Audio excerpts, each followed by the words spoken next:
In the province of Sichuan in the demonic forest, the father talked to his son in the Tezen ward and asked if he remembered his childhood in Iran. Mughan replied that the sister was smart and persistent.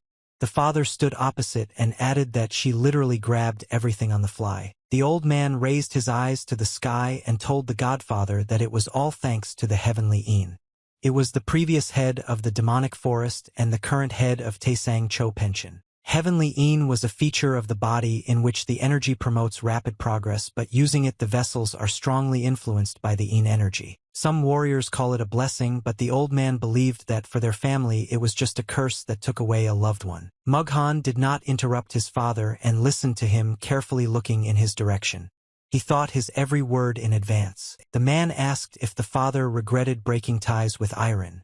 The old man replied that this was his only regret in life. The head didn't want his daughter to spend her life arrested outside of the demonic forest, but then he couldn't take her out of there. The father learned that his daughter, struggling with a serious illness, gave birth to a child. It was very difficult for him to accept this as a father. After listening to his father, Mughan appreciated his position and decided to take advantage of the situation to say something. Punchin was interested. The current head of the demonic forest folded his hands in front of him and said that he was going to make Irina's son the successor to the throne. He added that a letter had recently arrived from Shaanxi province and the young man would be here very soon. The decision was made for the benefit of the forest. After finishing his speech, Mughan asked his father to show leniency and give permission to manage Qin Murup's country. Cho Pyongkan slowly turned his head towards his son and didn't say a word. He considered all options for the development of events in advance. He smiled when he remembered Irina's son.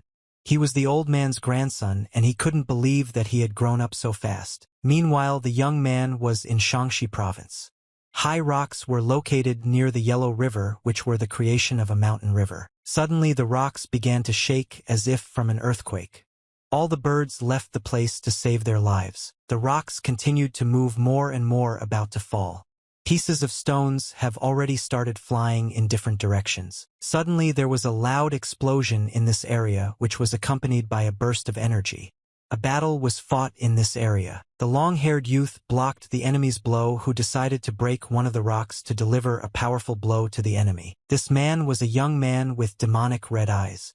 After carrying out his last attack, he smiled sinisterly in the face of the enemy. Then he decided to launch another attack called the Millennium Dragon Claw. His opponent did not expect such speed. The red-eyed man swung a powerful punch in front of him, emitting a colossal amount of purple energy. However, the long-haired brunette turned out to be quite a skilled opponent.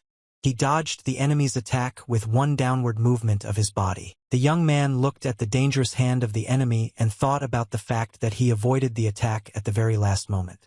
He must have been lucky. After avoiding the enemy's attack, the long-haired boy fell back and asked the enemy who he was. The attacker replied that he was the Yellow Dragon as he continued to attack.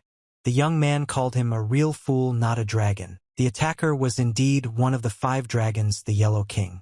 He swung and told the opponent that he would have to kill him if he didn't want to use his inner energy. The young man was the same Qin Murup who was the head of Sanshin. He told the enemy that if he used the energy, the enemy would surely die. Qin Murup added that he would just get a cap. A sinister smile appeared on the dragon's face. He asked what this expression was. King Huanghe called his opponent's teacher a moron if he taught him that. Murup looked at the enemy in response. He said that such simple provocations will not work on him. The dragon did not expect such an answer, but how much he was going to continue the fight. But then Murup agreed to engage in a real battle with the enemy. These words literally lifted the dragon's mood. The young man opposite took a rope and tied his long hair in a bun. He told the enemy to prepare and watch carefully. After that, Murup got into a fighting stance and was going to show the enemy everything he was able to learn from his clueless teacher. The young man brought his 2 hands as close as possible to each other and began to make strange sounds with the help of his mouth. He seemed to be scrolling some kind of instrument in his hands, making creaking sounds. It looked quite realistic. Murup continued to stand still, and his movements finally began to bring some result. his fingers moved. King Huanghe carefully watched the actions of his opponent and could not understand what was happening at this moment. After finishing his technique, Qin Murip showed his middle finger to the enemy and called it a god-level provocation while laughing loudly. The dragon was simply beside himself after these actions. He became very angry with the enemy and he continued to mock at the same time. The man shouted that he was not affected at all, although from the side this situation looked completely different. Murip continued to taunt the enemy, poking at him with his finger. The dragon promised himself to finish off the enemy at any cost. The young man finished laughing at the enemy and abruptly moved from his place, saying that the enemy began to open up to blows. In a fraction of a second, Murip found himself in front of the enemy's face and struck him with a powerful blow that made the man fly back. The dragon was simply shocked by this turn of events. All he could do was scream helplessly in flight. Qin Murip successfully used his advantage on the battlefield, lulling the enemy's vigilance, and dealt him a powerful, unexpected blow. The blow was so powerful that the dragon flew through dozens of rocks before stopping. He continued to marvel at Qin's skill. One of the 5 dragons lay helplessly on the side of the rock and thought about the fact that some fool was able to defeat him, one of the 10 best masters. Qin Murip approached his enemy and told him to get up. The dragon opened his eyes and looked in front of him in fear. The young man delivered a powerful blow to the face of his enemy, who was already lying on the ground. The dragon was just shocked again. Murip shouted loudly at his opponent, ordering him to immediately rise to his feet and calling him a rag. The dragon said that he was conscious and there was no need to beat him. Murip replied that he had been unconscious for 30 minutes, so he had to do this. The Yellow King told his opponent to kill him. Murip replied that there was no need for this and advised to engage in energy circulation. The dragon called his opponent a fool. Murip shook off the dust from his clothes and was about to say something before his departure. He looked at his opponent with a serious look and said that next time he would really kill him if he just fought like that. The dragon listened to his interlocutor and smiled sinisterly in return. Murip asked the man what his answer would be. Not getting an answer, the young man decided to teach the enemy more. The dragon began to stop the young man and say that he nodded in response. Murip still did not stop and gave a powerful slap to the dragon. He did it because he insulted his teacher. King Huanghe was pleasantly surprised by this turn of events. He was satisfied that it was just a slap in the face. He put himself in the place of the enemy and thought that he would definitely break both his arms, but Murip turned out to be more generous. The dragon said that he thought he had no enemies in this world besides the other 9 masters, but meeting the young man made him think twice. He offered the enemy to give him the title of one of the 5 dragons. Murip replied that somehow he would live without this title. King Huanghe advised the young man not to refuse such an offer and added that he would prepare a place for him among the 5 dragons. Looking at the mighty figure of his opponent, the dragon asked when he would be able to meet him again to challenge him again. Murip slowly turned his head to the side of the enemy and answered that he was not leaving Sanchin forever, but only for a while. He smiled and added that the enemy would never be able to find him because he was very good at playing hide and seek. After these words, the young man decided to leave this place and said goodbye to the defeated enemy, telling him to come to him if he wanted to die. Murip took out a piece of paper from his pocket and thought that one could not worry about mountain caves for a while. His next destination was the demonic forest, the place where his mother was born and raised, but it abandoned them both. The young man was going to the demonic forest in order to become the new successor. He considered it just one of the steps on his way. The demonic forest was located in Sichuan province, which allowed the young man to get one step closer to Murip. This was his main goal. He needed to keep his past a secret. Murip could not believe that an ordinary robber would now become the successor. Half a month later, Murip was already in the demonic forest. Local residents loved him very much because he looked like his mother. The men discussed the young man in a good way. They kept repeating that he has a very kind soul, which is reflected in his eyes. The bald man said that he is absolutely sure that the eyes are the mirror of the soul, and they can never deceive them. His interlocutor only laughed at the words that the man blindly believed. Meanwhile, someone overheard their dialogue on the roof. The weather today was sunny and a little windy. The men could not have known that someone was lying on the roof listening to them. It was a long-haired young man who held a blade of grass in his teeth and smiled pleasantly. He liked the dialogue between the 2 men. The young man sat contentedly on the roof and looked directly at the sky, admiring its beauty. He sighed pleasantly from such relaxation. It was Chi-Murup who had now become the successor of the demonic forest. Fate gave him such a chance that it would be a sin not to take advantage of it. Suddenly Murup got up from his seat and thought about the fact that he came here, but it is very unusual for him to be the successor. Then the young man turned his head to the left and asked Sona for his opinion on this matter. A bright, pleasant smile shone on his face. Meanwhile Son climbed up, clinging to the roof. Murup told the boys not to try too hard and offered help. Son said that the man had better climb down himself and not think that by hiding on the roof he would be able to avoid today's affairs. Having spoken his last word, the boy could no longer hold on to the edge of the roof and let go of his hands, thereby exposing himself to danger. Chi-Murup still had to climb down from the roof to help the boy. The warrior confidently stepped forward to his business. He sat Sona behind him and asked him why he needed to climb that roof to cause him a heart attack. Murup asked the boy what was waiting for him today according to the schedules. To begin with, Son thanked the young man for his diligence. Walking through the forest, Son began to tell the plan of the day, according to which the successor had a lecture training and at night also read books about martial arts. Murup did not really like this routine. Son told him that he was the only successor and that was the only reason why he was called. Murup changed the subject and said that the forest looked quite empty now. Son agreed with the interlocutor and said that the forest was quite deserted. But he added that there used to be a lot of people here. He said that all this happened because of the bloody battle of the Eight, which Murup should have learned about in the lecture. Suddenly the boy jumped off the young man's back as if nothing had ever hurt him. Murup was very surprised by this turn of events. The boy picked with his legs, which did not hurt at all. He was in a great hurry somewhere to be the first from Chin. Son ran up to the old man who was in the arbor and said that he had brought a successor. Murup was surprised how the boy recovered so quickly. The old man invited his successor to him. Murup asked the teacher not to drag out the lecture. The old man laughed and said it looked a lot like his mother. Murup apologized to the teacher but said that his lectures were nonsense. Head Naram Sanhogan just laughed in response. He looked at the young man and said that his mother didn't like the lectures either, but they were very necessary to survive in Murima. Murup took the liver in his hands and asked what it would be about today.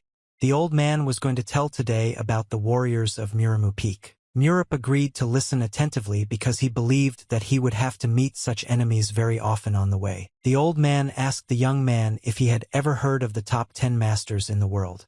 Murup replied that he would listen. The teacher said that this includes 2 emperors, 3 kings, and 5 dragons. All of them together are called the top 10 masters. The old man added that there is also a holy dragon that was saved by Murim in the Great War and is not included among the 10 great masters. The teacher continued his lecture sipping fragrant tea. He asked his listener if he was even interested. Murup replied that literally every other person knows about it. The old man laughed and said that he was glad that the young man had some knowledge in this field. Then the teacher said that another warrior had recently taken the place of one of the dragons. After these words, Murup spat out the tea he drank. The teacher was forced to wipe his face afterwards.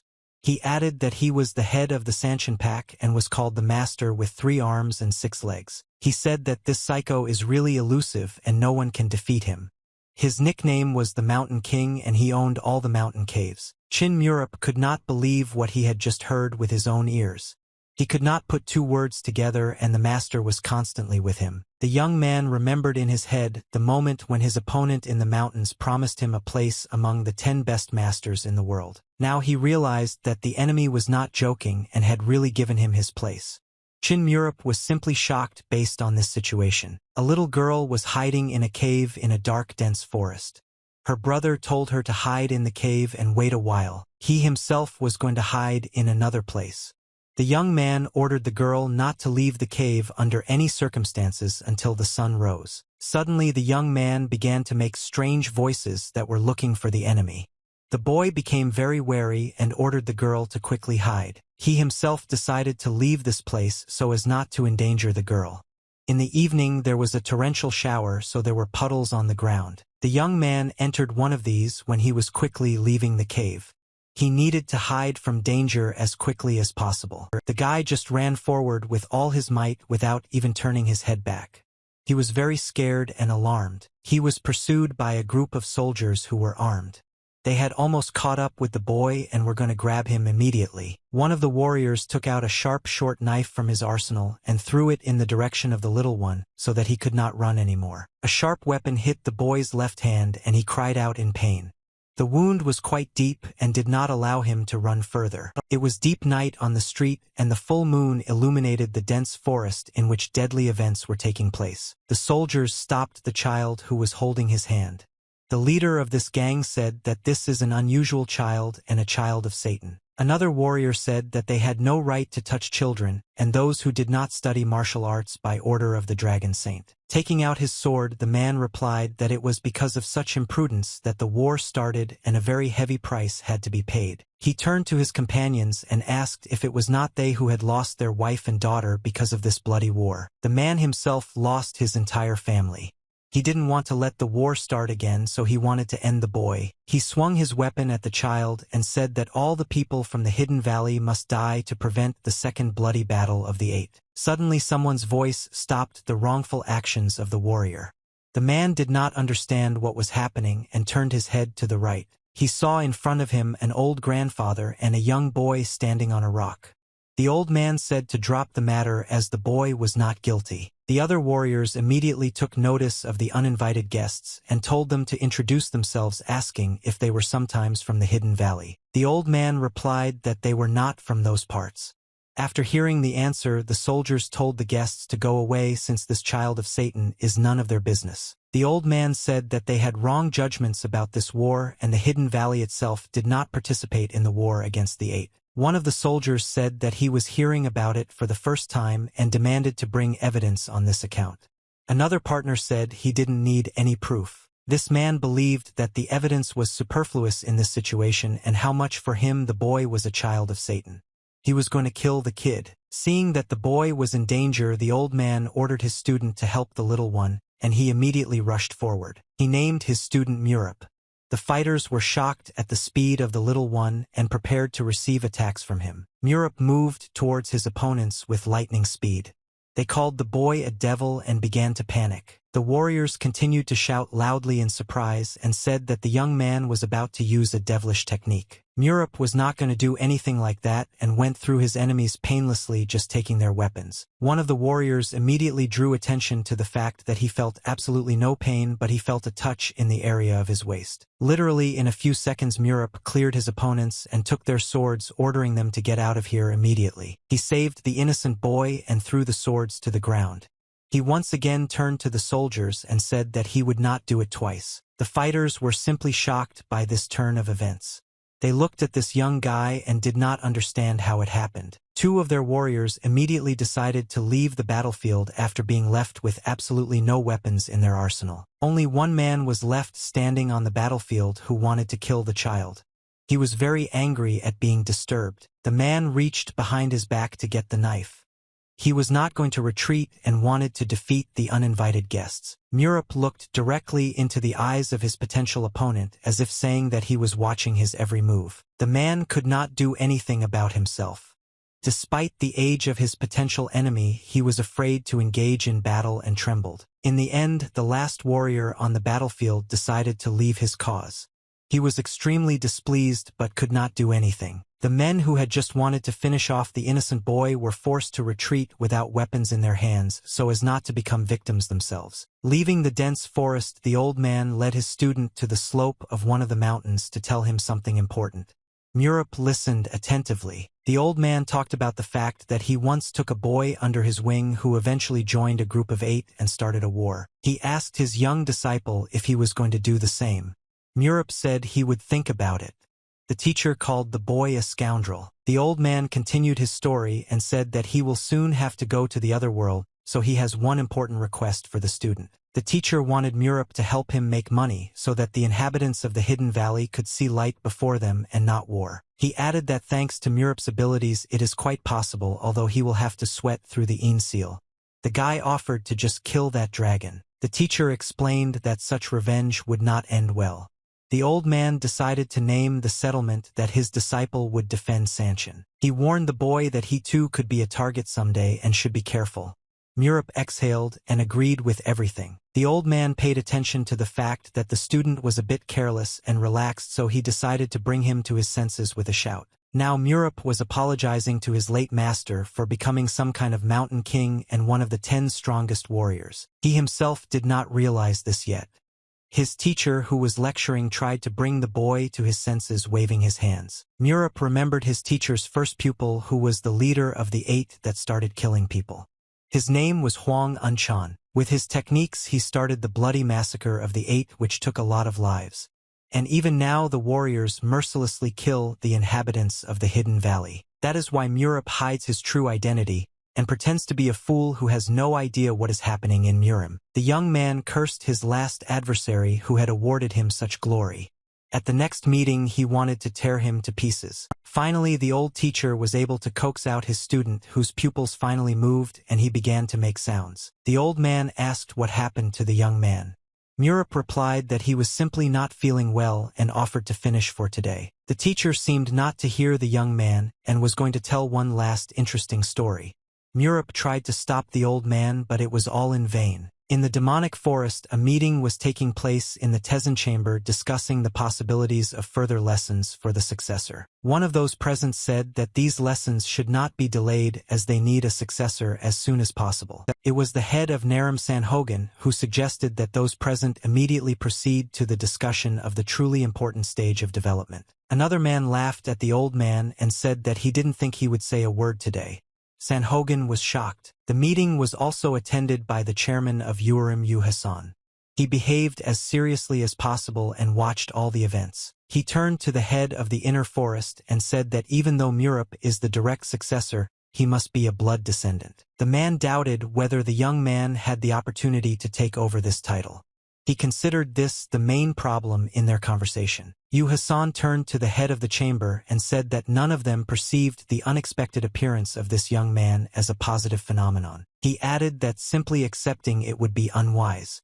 From the expression on the faces of those present, it was clear that they agreed with the man. Yu Hassan suggested first checking the young man's capabilities. Cho Pension, who was the previous head of the demonic forest, agreed with this. He ordered the head of the outer forest to give his successor a task that would remain a secret even to him. Hassan was somewhat surprised. The man came to the young successor and told him everything that happened. He said that this is why he came to him. Murup immediately understood that he was simply not trusted and said to say everything as it is, he will do everything. Hassan got a little angry with the young man. He said that a place called Chongha Tavern, which is in the northwest of Sichuan province, would have to be returned. Murup asked what was stolen there. Yu Hassan explained that this and the Good One used to be ruled by a demonic forest, but then it was taken away by Kolsa's group. Kolsa's group was one of the godless path clans that would stop at nothing. Yu Hassan knew that they were difficult to deal with. Murup asked how this demonic forest fell so low that it was being robbed by all sorts of scoundrels. Yu Hassan was simply shocked by these words. He shouted at the young man and slammed his hand on the table, telling him to watch his words as they were attacked by no ordinary gang. Murup was also not going to remain silent and stood up, saying that someone who was robbed by some ignorant people cannot just shout at him like that. Yu Hassan sat down in his seat and fell silent after this statement of the interlocutor. He understood that it really looked quite strange. Murup immediately apologized for his behavior, as he was very sensitive to sounds, and once again questioned the purpose of his task. Yu Hassan confirmed that the tavern should be returned and added that for security purposes he would have to introduce additional security to the young man. Murup slowly left the room and understood that such actions of the man were considered completely dangerous. He wanted to introduce spies to him, not security. Yu Hassan looked askance at the young man and called him an ill-mannered ruffian. He didn't want to have such a successor of the demonic forest. Murup turned to the interlocutor and said that he agreed to complete this task. He asked when it should be done. Hassan replied that the young man had 5 days. He thought about the fact that now the successor will speak completely different words and will not be able to cope with the task. But the man was very surprised when he heard the young man's answers. Murup firmly replied that he did not need the whole 5 days at all. He put 2 fingers up and said that he only needed 2 days and that time would be quite enough for him. The successor's words put Yu Hassan in a stupor, but he reassured himself that it would not be so easy to return the tavern. The young man sat down on the sofa and told the man that he would choose the guards himself as he did not want to be followed. The man said that he was only doing this for the safety of his successor but thought that the young man was too smart and must have a headache. Murup turned to his side and told the man to leave the room as the warrior needed to rest a bit before the mission. Hassan decided not to disturb the young man and left the room, closing the door behind him. He was not very pleased with the behavior of his successor. The man perfectly understood that he was giving the young man an overly difficult mission, but he could not allow some weak fighter to succeed him. He remembered the moment when Murup denied him and shut his mouth. In Hassan, he noted the young man's stubborn and firm character. Chairman Uerma left the building and went to his home. It was evening outside and the sun was slowly falling below the horizon. Night came and another guest approached Murup, who seemed to be in a hurry.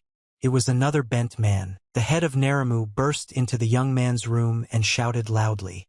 Murup immediately opened his eyes and said that they all got him. The young man got up from the bed and rubbed his eyes. The old man said that he had heard that the head of Urim was here and inquired what he had said. Murup began to yawn at the old man, hinting at a dream. He replied that the man had told him that one should not ask for help from others. The head of Naramu, Sanhogan, knew his colleague's character very well.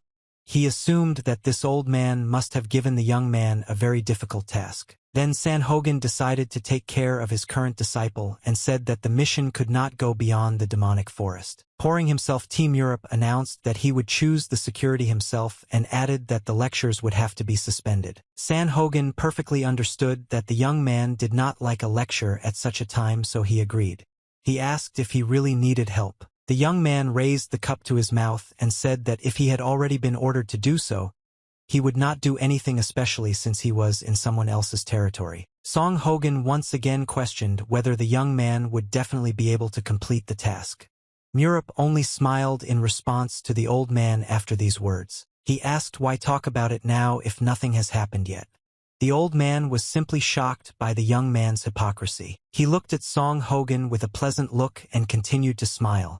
He assured him that there was nothing to worry about. Song Hogong became increasingly wary at this moment.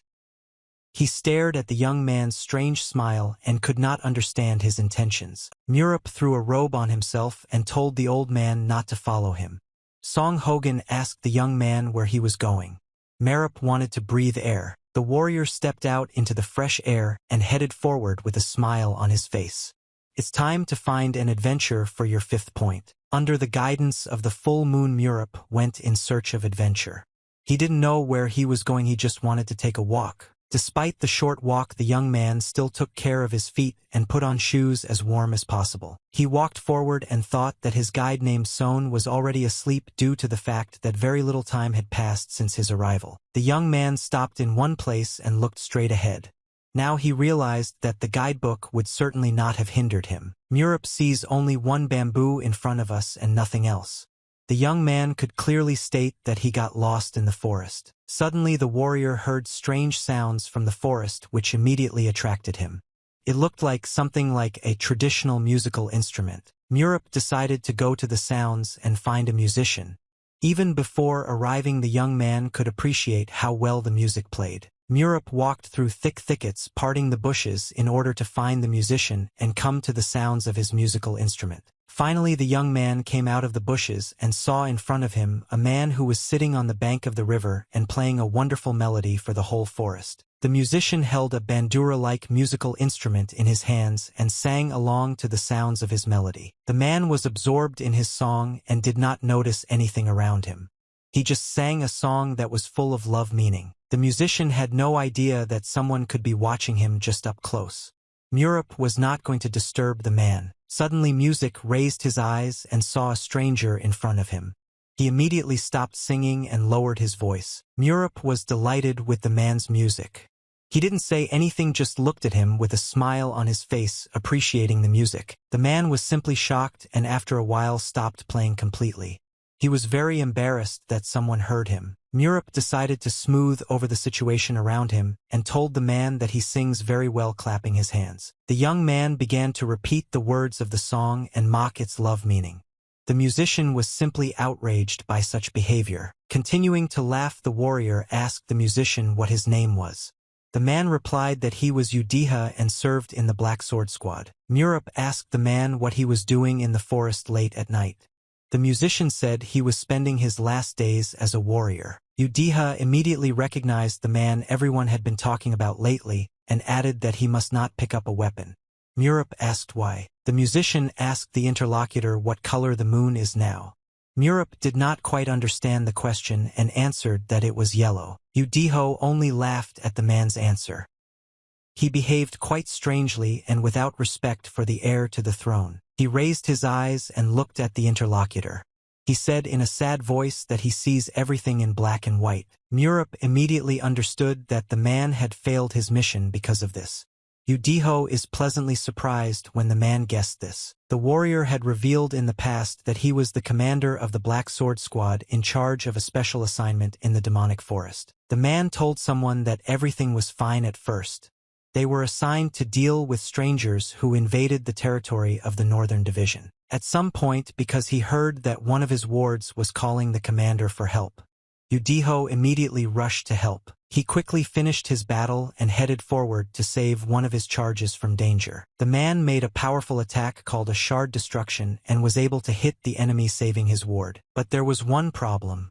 The man did not distinguish colors very well and did not know his wards by face, and the form of the enemy was very similar to theirs. By doing so, Udiho confused the allies with the enemies and inflicted serious wounds on his comrades, and the enemy was able to gain the upper hand. The wards immediately began to shout on the battlefield that it was necessary to retreat because their commander had gone mad and could no longer distinguish anything. The Black Sword Squad was unable to protect the northern unit and retreated.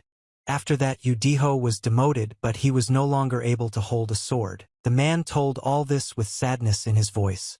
After finishing his story, he looked up at the sky and thanked his interlocutor for the company. Murup listened attentively to his interlocutor and smiled back at him, so as not to reveal his true emotions at that moment. In fact, Murup did not sympathize with this man at all and considered him a real scumbag who messed up on the full program. The man stood up from his seat and told the interlocutor that the successor of the demonic forest would not be touched here and wished him luck. Murup asked where the man was going. Udiho replied that he did not belong here and that he would rather go somewhere far away to engage in agriculture. Murup asked the man why he was lying, since he still couldn't get the military issue out of his head. Udiho stopped. He turned his head towards the young man and asked in a serious voice what he meant. Murup asked the interlocutor to give him a sword. Udiho reached for his weapon and held it out to his interlocutor. Murup took the sword out of its sheath. He shone very brightly. The young man said that for someone who is retiring, the man has too neat and sharp a sword blade. He looked at the man's reflection and said that he was a warrior to the bone because a neat sword is the basis of the martial arts of the demonic forest. Murup hid the sword in its case and watched the man's emotions. He knew that pride would not allow the musician to get involved in battles. The young man asked the man to take him to Jianga's tavern and he would help him. Udiho once again reiterated his commitment to martial arts. Hearing the man's answer, Murup looked at him with demonic eyes that had no pupil. Udiho shook at this moment. The young man asked if the man really thought he had no place in the demonic forest. Udiho answered positively with a trembling voice. Then Murup put his hand on the interlocutor's shoulder and said that in this case a new pleasant place could be found for him. Murup offered the man to unite as an outsider with an outsider. Udiho was simply shocked by such a proposal. He looked at the confident face of the interlocutor and asked himself if he could change if he followed this carefree young man. In the end, Udiho decided to accept the proposal of the heir to the throne. You did not go on a journey under the guidance of a full moon, and 2 hours later the fighters were already in the northwest of Sichuan province. The battle inside Jianga Tavern began. Udiho also participated in this fight and was sweating profusely after it. He saw everything with his own eyes and concluded that Murup won. Suddenly the man turned his head and saw in front of him the motionless body of a young man who fell powerlessly to the ground. Udiho couldn't believe his eyes and shouted loudly, trying to reach the successor. He did not know what to do in such a situation. 2 hours ago the soldiers were in the city of Chongqing. Udiho told his successor that this city has 4 exits on different sides. He said that the demonic forest controlled the northeast exit. Murup asked how things were going with the other three. Udiho replied that the remaining 3 exits were controlled by the Great Sword Clan or families that had business dealings with the clan. Now Murup understood who and why the demonic forest is so afraid of the godless clan.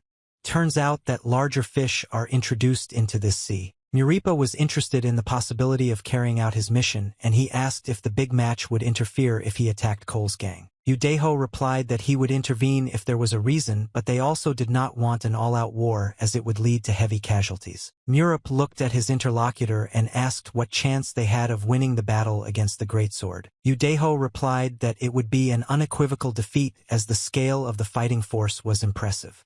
The warriors of the godless clan are on the side of the great sword. Murup said that then they simply did not need to give a reason to attack.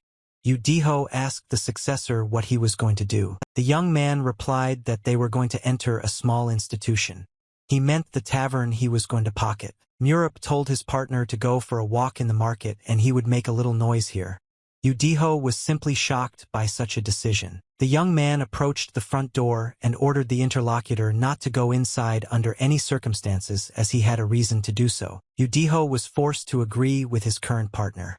He couldn't understand his train of thought and assumed he had a plan. Meanwhile, a relaxing atmosphere reigned in the tavern. The men laughed loudly at the whole institution and constantly drank, lifting the mood. Suddenly their fun was interrupted by the next event, and they immediately turned their gaze to the door where the mysterious stranger had entered. Murup confidently headed to the parade and asked him to bring a bottle of something flammable and a bite to eat. Those present did not like it. One of the men rose from his seat and asked the stranger to wait. Murup stopped and turned his head towards the man. He asked the young man if he was new here as he had not been seen here before. Murup replied that he was passing through. All attention was focused on the young man to whom they decided to explain the rules in the tavern. The man said that at such a time seats are reserved in a slightly different way. This man was the leader of Kolsa's gang named Mubon. He continued his conversation with the stranger and asked him to show his wallet. Murup closed his eyes for a second and thought about the fact that these bastards do not know how to communicate in any other way and even more so to rest. He looked at the interlocutor with a sinister look and asked him when they would already gorge themselves on their money and booze. After these words, the leader of the Kolsa gang was very angry with the uninvited guest and decided to teach him a lesson with his fist. The blow came straight to Murup's face, but he was not going to resist it. It was part of his cunning plan. One of the gang members caught the young man and said that he could not even dodge. Murup ordered to release him immediately. After that, the robber threw the victim towards the leader. Murup planned everything so that the great sword would have no reason to interfere. It's as if he just went to a tavern for a drink and the Coles gang did violence to him for no reason. The young man's nose was injured. Udiho stood outside the door and listened. He had heard rumors of a successor who knew martial arts, but Udiho decided that he was even stronger. At that moment, the central door of the inn was broken and one of the bodies flew out. The warrior was simply shocked by this turn of events. Udiho stuck his head forward to look inside the inn. He began to search with his eyes and call Murup, but what the man saw before his eyes simply shocked him. His eyes literally almost fell out of their sockets. He saw in front of him robbers flaunting their blows. Some of them said that they hadn't had so much fun in a long time. Udiho didn't understand what was happening at all. Suddenly his attention was drawn to a body that flew out of the inn during the fight. Cole's supporters continued to flaunt their strength and Udiho turned his head back to recognize the injured body. Looking closely, the man saw Murup's body lying motionless on the floor in front of him. The young man looked insignificant. Then Udiho realized that the successor did not win at all but, on the contrary, lost. His facial expression conveyed his inner state. The man immediately ran up to the successor and lifted him up. Murup spat blood from his mouth and said that the great sword would definitely not intervene. Then Udiho remembered the words of the successor who spoke about the reason for the attack. Now the puzzles in his head were piled up. The man realized why his successor had brought him with him. The robbers decided that it was a scoundrel from the demonic forest who didn't even know how to use a sword. Suddenly one of them heard a man calling the young man his successor. They didn't believe it was him because he was too weak. Udiho asked the robbers if they even knew who they had just beaten. Coles could not believe that the man was telling the truth. Yu Deho looked towards the bandits and said that it was absolutely true, and this young man was indeed the successor of the demonic forest. Chin Murup finished his task and returned to the ward. He completed his task in such a way that he did not even have to fight the bandits. The young man had been beaten for no reason, and now Coles was forced to apologize to the demonic forest on his knees. Coles' gang remained in great debt to the demonic forest, and there was no reason for the greatsword to intervene. Murup hired an actor to play the doctor and give him fatal diagnoses. Murup himself was lying in bed and pretending to be injured. Coles continued to stand on his knees and sweat. At some point, one of those present addressed him in a serious and angry voice. It was the head of the chamber, who was very furious. He said that they searched all over China to find a successor. The chairman wanted to destroy the entire Coles gang right now, but said that in this situation the opinion of the victim himself was important. Murup, with tears in his eyes, said that he was sorry that he allowed himself to be beaten by a gang of bandits and tarnished the honorable name of the demonic forest. He turned to the other side and added that rumors of this massacre had already spread throughout Chongqing, and he did not know how to live on. The young man said that he just wanted to go to the next world. After these words, the chairman of the chamber became even more angry and was going to make a final decision. Coles was very frightened and did not know what to do in this situation. He asked the master not to do anything with him and admitted his guilt. Looking at those present, the bandit said that he could not bring everything back, but he could at least pay for the successor's treatment. The head did not like such redemption. Covering himself with his hands, the bandit said that in this case you can ask him anything. At this moment, Hassan began to guess about Murup's cunning plan.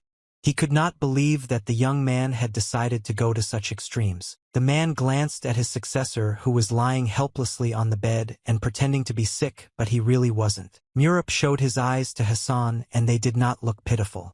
The young man's face seemed very insidious at the moment their eyes met. Hassan perfectly understood what exactly and how he wanted to achieve the young man, but he thought that he had no pride at all. Murup told his abuser to give him the tavern. Coles immediately agreed to such a proposal from the victim. The bandit thought that he even made a profit by making the successor a cripple and selling the tavern at a declining price. He brought money with him for treatment and realized that he managed to sell his tavern for less than the amount he brought. Suddenly, Murup told the application to leave money for treatment. Coles was not very happy about this and asked if one tavern was not enough. Murup looked at his accuser with pitiful eyes. He did not expect such an answer from him and decided that something should be done about it. The young man turned aside and said that it was better to kill himself. Then Coles immediately shouted that he would leave the money just so that the young man did not die. The anger of the head of the chamber was very great for the bandit. But by some miracle he managed to leave alive, leaving the money and the tavern. Coles hastily left the chamber so that the chairman would not change his decision. He felt very first after this meeting. The bandit sat down helplessly on the ground and did not know what to do next. He went to a terrible death because of this ridiculous situation. The head of the chamber turned to the successor and said that he could become disabled. He asked why he had come to that tavern in the middle of the night. Murup, with a smile on his face, answered that he wanted to drink a couple of glasses and added that his disability is all acting. After hearing the young man's answers, the head of the ward asked the successor if the head of Urim had really ordered him to return the Jianga tavern. Hassan was going to answer first and admit his rationality. But he was suddenly interrupted by Murup, who denied everything. Hearing these words from the young man, Urim's head was simply shocked. He did not know how to react to such a turn of events. Murup looked at the head of the ward and answered with a smile on his face that his task was to change people's opinion about himself. Hassan simply could not believe his ears. He looked towards the successor of the demon forest with some wariness and shock. Udeho was also in the meeting room and silently observed everything. He was satisfied with the next development of events. Chairman Naramu also listened attentively to everyone present. He perfectly understood what punishment Hassan could suffer for his actions. The head of the chamber turned to the man whom he entrusted to give the task to the successor and asked if he had fulfilled his mission. Hassan replied that it was very difficult for him to understand the methods of carrying out the successor's mission.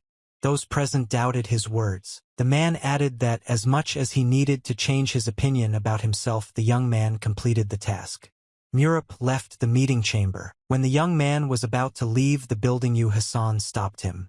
Murap turned his head and asked what the old man needed. Chairman Waramu could not connect two words and was very worried. Murap began to push him and told him to speak faster. Hassan asked why the young man put aside his pride just to complete the task. Murap asked what was wrong with their pride. Hassan replied that pride was the decisive factor for survival in Murima. Murap only smiled mischievously at the old man in response. He told the old man to wrap up his mustache, that when a person wants to achieve something he even has to wallow in the mud sometimes. The young man turned to the head of Urim and asked why he had not yet taken the inn from some scum thanks to his pride. The old man could not find anything to answer the young man. Udeho was simply shocked by the arrogant behavior of the successor, but he agreed with him. Chin Murap added that it is better for the old man not to think about pride but about his real enemy who is sitting right in front of his nose. He was referring to the Great Sword Squad. After these words, the successor turned his back to the old man and set off with his partner. Hassan saw off the soldiers with a glance. He understood that the young man was asking him to put aside his pride, but he did not understand why he would follow such a difficult path. He looked at the young man and thought that people wouldn't take him seriously after he let himself be spanked. Hassan ultimately had no choice and would have to work hard to win the favor of his successor. Another head approached him. He began the dialogue with words about good weather. Hassan immediately ordered the head Naram to get out of his sight. The old man laughed back. Evening has come in Chongqing, which lies in the province of Sichuan. People slowly dispersed to their homes. In one of the taverns, those present thanked the Kanim for a widely laid table. They appreciated his job well done. This man accepted the praise from the men and told them to stop licking at last. He began to discover something. It was the bottle of booze everyone was looking forward to. The men wanted a drink, but the Henim refused them. It was a man of Ronin status named Mug Yingpi. He looked at his treasure and was surprised that the Godless Path clan had started trading. One of the people present said that the Great Sword clan did not pay attention to such things. Mug Yingpi replied that he didn't care if there was something to drink. Ronin added that they had cover and no one would pick on them.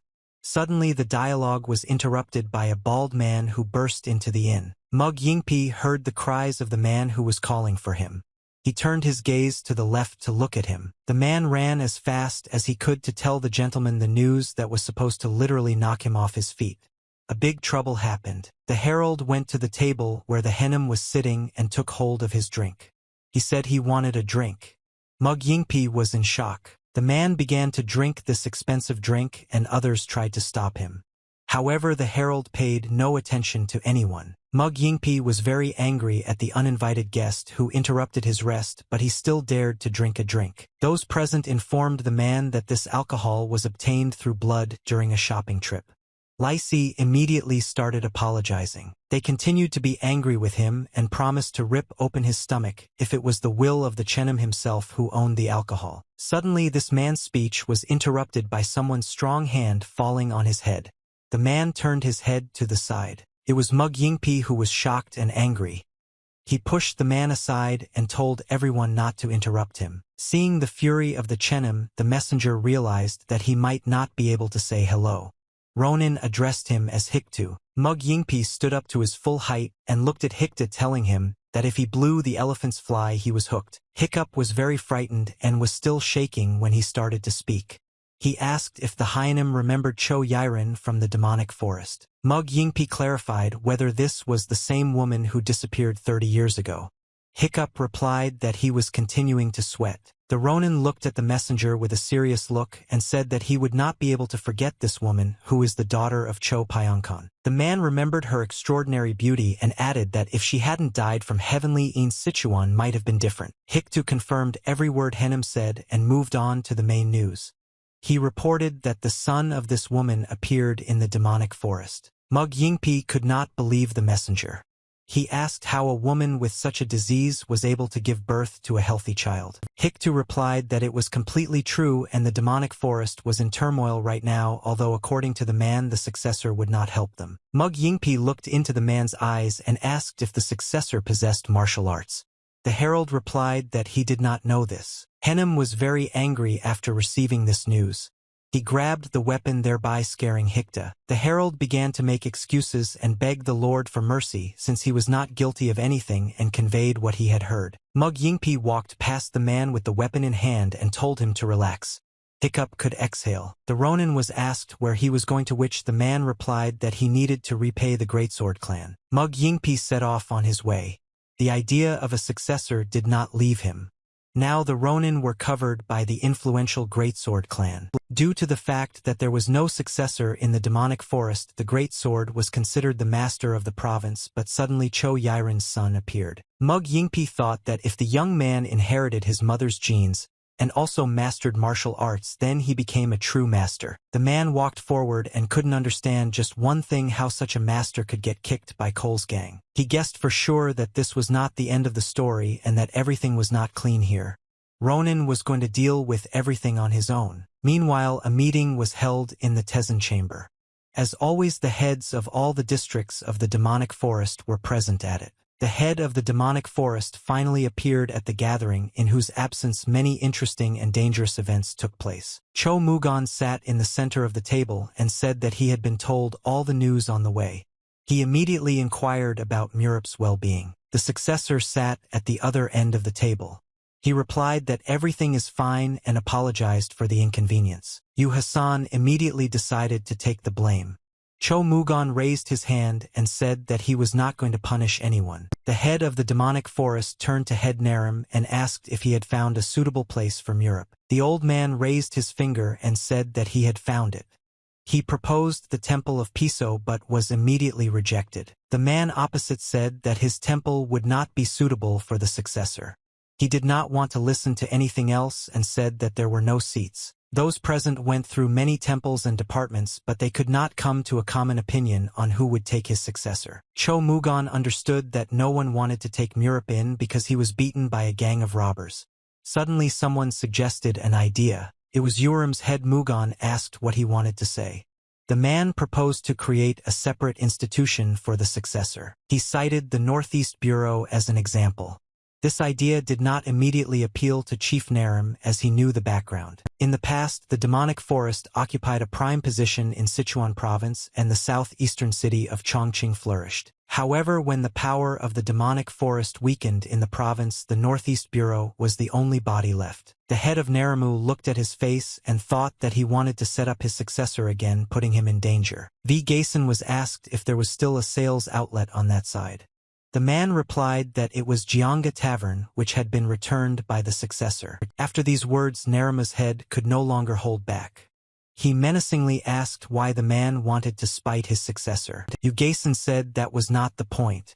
Chairman Naramu replied that it was because of his stupid task that the successor almost died. Looking at the glass on the table, Wu Hassan said that he admitted his mistake because he thought that the successor would not accept such actions. But the result turned out to be completely different.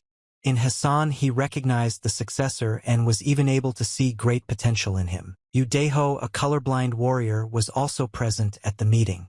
He was pleasantly surprised by the words of praise towards Murup. Yu Hassan continued to stand his ground and said that a place where he can lead independently would suit his successor. The man bowed his head to the head of the demonic forest and said that if Murup went to the bureau, he would give him his warriors. Murup watched this conflict with a smile on his face.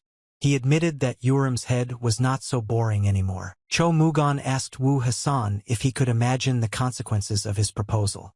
The man replied that he was aware of the challenge to the great sword. He said that they have the same number of masters. Therefore some action must be taken to restore the demonic forest to its former glory. Yu Hassan added that he could fully entrust the future of the demonic forest to his successor.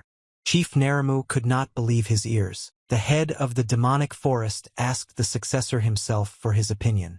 They immediately began to whisper advice to him to refuse. Two men were looking at him from the left side who said that one disgrace was enough and there was no need to make too much noise. Murup asked the head to repeat his question once more because he did not hear him because of some bad advice from the side. The men were unhappy with the young man's behavior. Murup really was as unpredictable as possible even for his own people. The successor was warned that the clans located near the Northeast Bureau were allies of the Great Sword clan. The young man immediately understood that if these clans were provoked, the Great Sword would definitely interfere in this intraprovincial conflict. The head confirmed and added that their strength is greater, but if you subjugate some of the eastern clans, then the imbalance will even out a little. Cho Murag looked at the young man and waited for his answer. He understood that the pressure from the Great Sword would continue day by day. Murab smiled and confidently answered that he agreed to such a thing. There was fire in his eyes and a thirst for change. However, the young man refused to work. His decision stunned literally everyone present who did not understand the successor. Yu Hassan explained to the young man that this would be a more difficult task than the tavern, so this time he really had better always take his bodyguard with him. The head of the demonic forest agreed with Wu Hassan and recommended that the successor accept the offers with protection. However, Murab was not going to bend and said that he did not need additional protection. Udiho was also shocked. There was nothing Cho Mugon could do. He said that Murab is as stubborn as iron. Chairman Narima agreed with this. After looking at those present, Murab concluded that no one trusted him, but he didn't care. He was about to go. The successor was not bothered by any unpleasant fact from his move.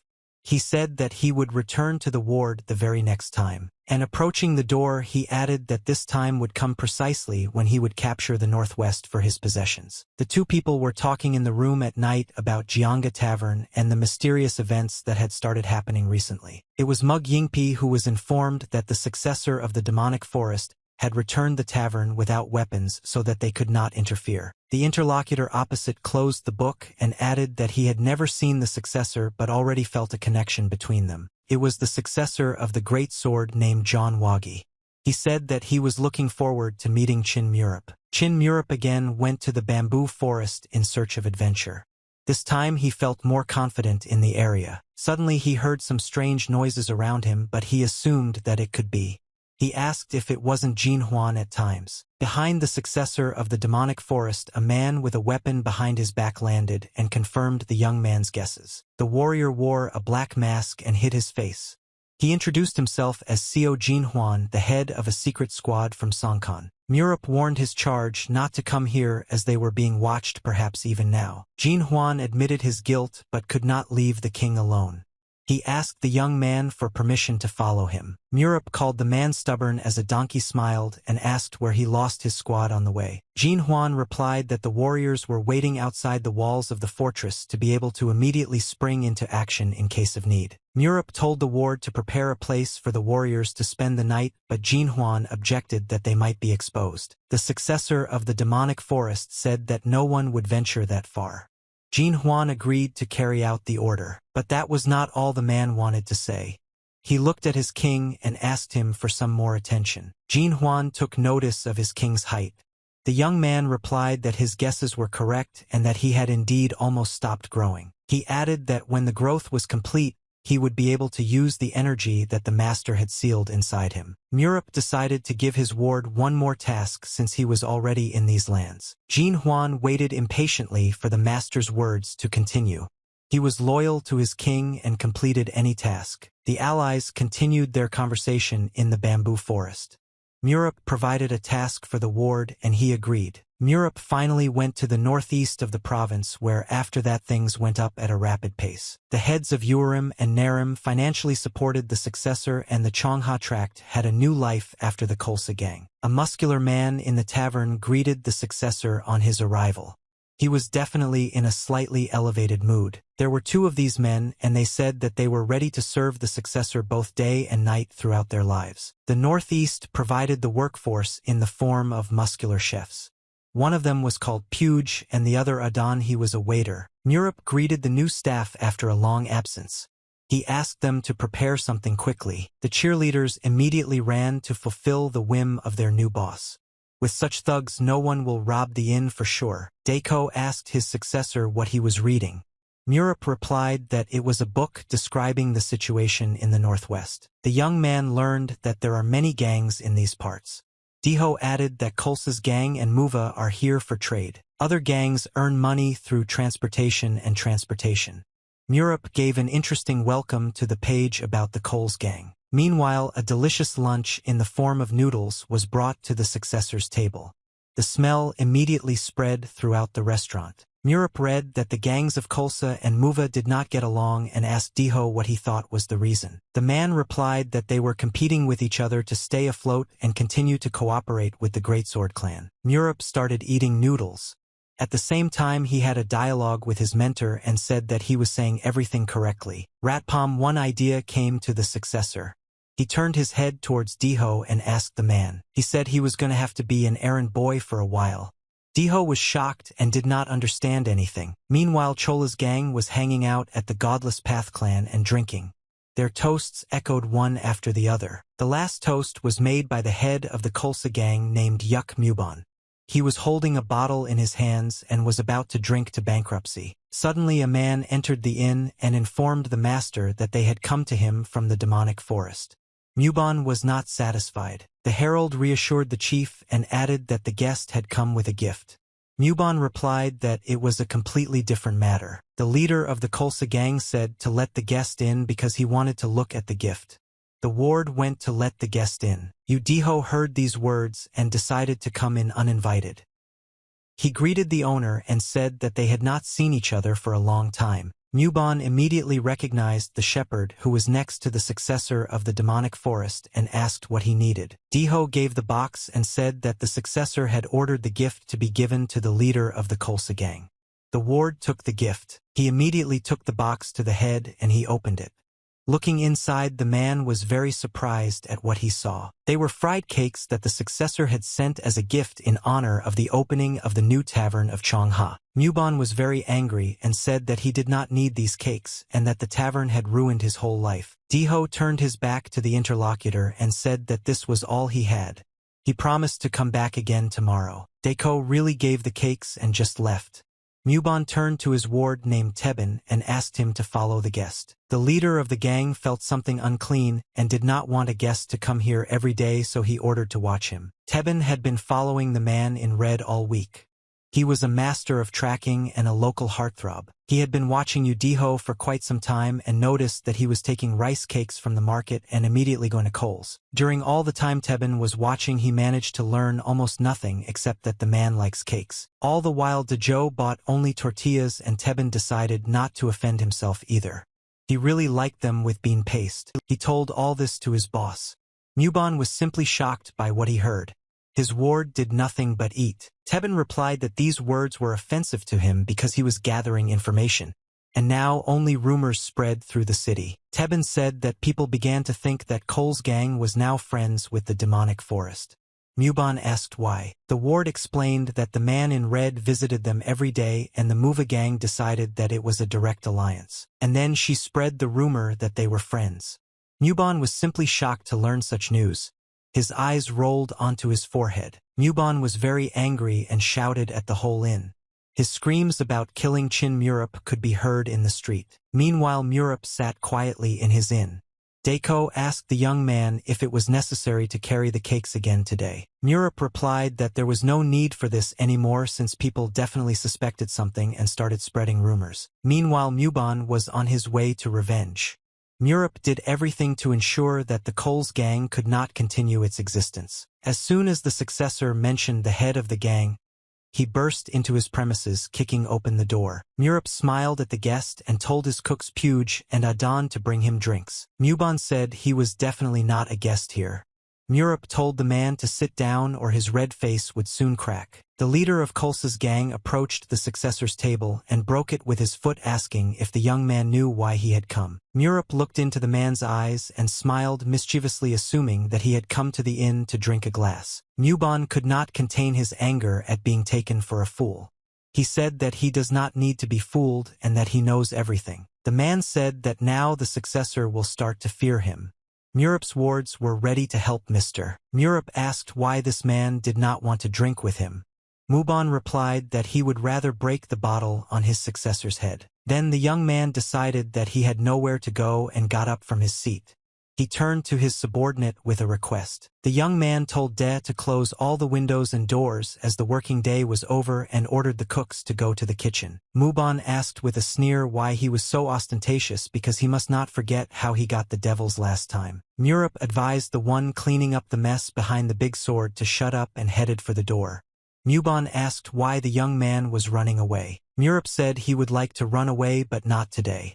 Diho was wary after that as he understood what the dialogue was leading to. The successor stopped at the door and said that once upon a time it was believed that a person's character was formed by his manners. He slowly put his hand to the lock and closed the door. Diho realized that his worst assumptions had come true. Murup turned to face the guest and rubbed his fists. He said that he would be happy to fulfill his guest's request. Muban began to laugh at the young man and his threats. He offered him attacks first to be sure to be crippled. The leader of the bandits did not have time to blink as the enemy was already in front of him and said that he was already here. Muban was simply shocked by this turn of events and tried to run away from the confrontation with the successor of the demonic forest. However, it was already too late. Murup put his hand forward and firmly grabbed the opponent's face. Deco was also shocked by the successor's movements. He could not even trace how he approached the robber. Murup held the bandit's face and ordered him to be silent, otherwise he would kill his entire gang without even blinking an eye. The northwest of Sichuan province was divided between supporters of the Great Sword. The local area was considered wild. The gangs here directly interacted with each other. The Godless clan was the most extraordinary in all of Sichuan province. To be worthy of cooperation with a great sword, one must prove one's strength, and those who did not have this strength were destroyed. Among people there were those who managed to survive not only thanks to strength but also cleverness. One of these was a man from Kolsa's gang, Yuk Muban. Udiho looked at Murup's abilities and could only compare them to one person. But Yuk Muban could do nothing. He suffered from a flurry of blows from the enemy and could not even counterattack. His face became like a ball. Deho just watched this with wide eyes. He didn't understand how one of the strongest warriors couldn't block. He remembered the young man's dialogue with the head of Unim. Deho understood that the successor's plans and ambitions would become a reality with such power. Despite all his strength, Murup hid it and endured the abuse that was inflicted on him that night in the inn. Murup no longer felt like a victim in the same building. He literally mocked his opponent. Yuk Muban couldn't do anything at such a speed.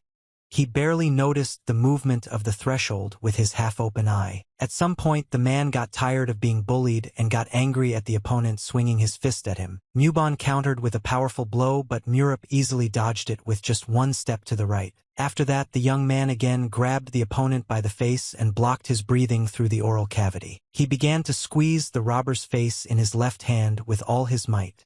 Muban tried to scream and beg for mercy. Murup was as calm and reserved as possible.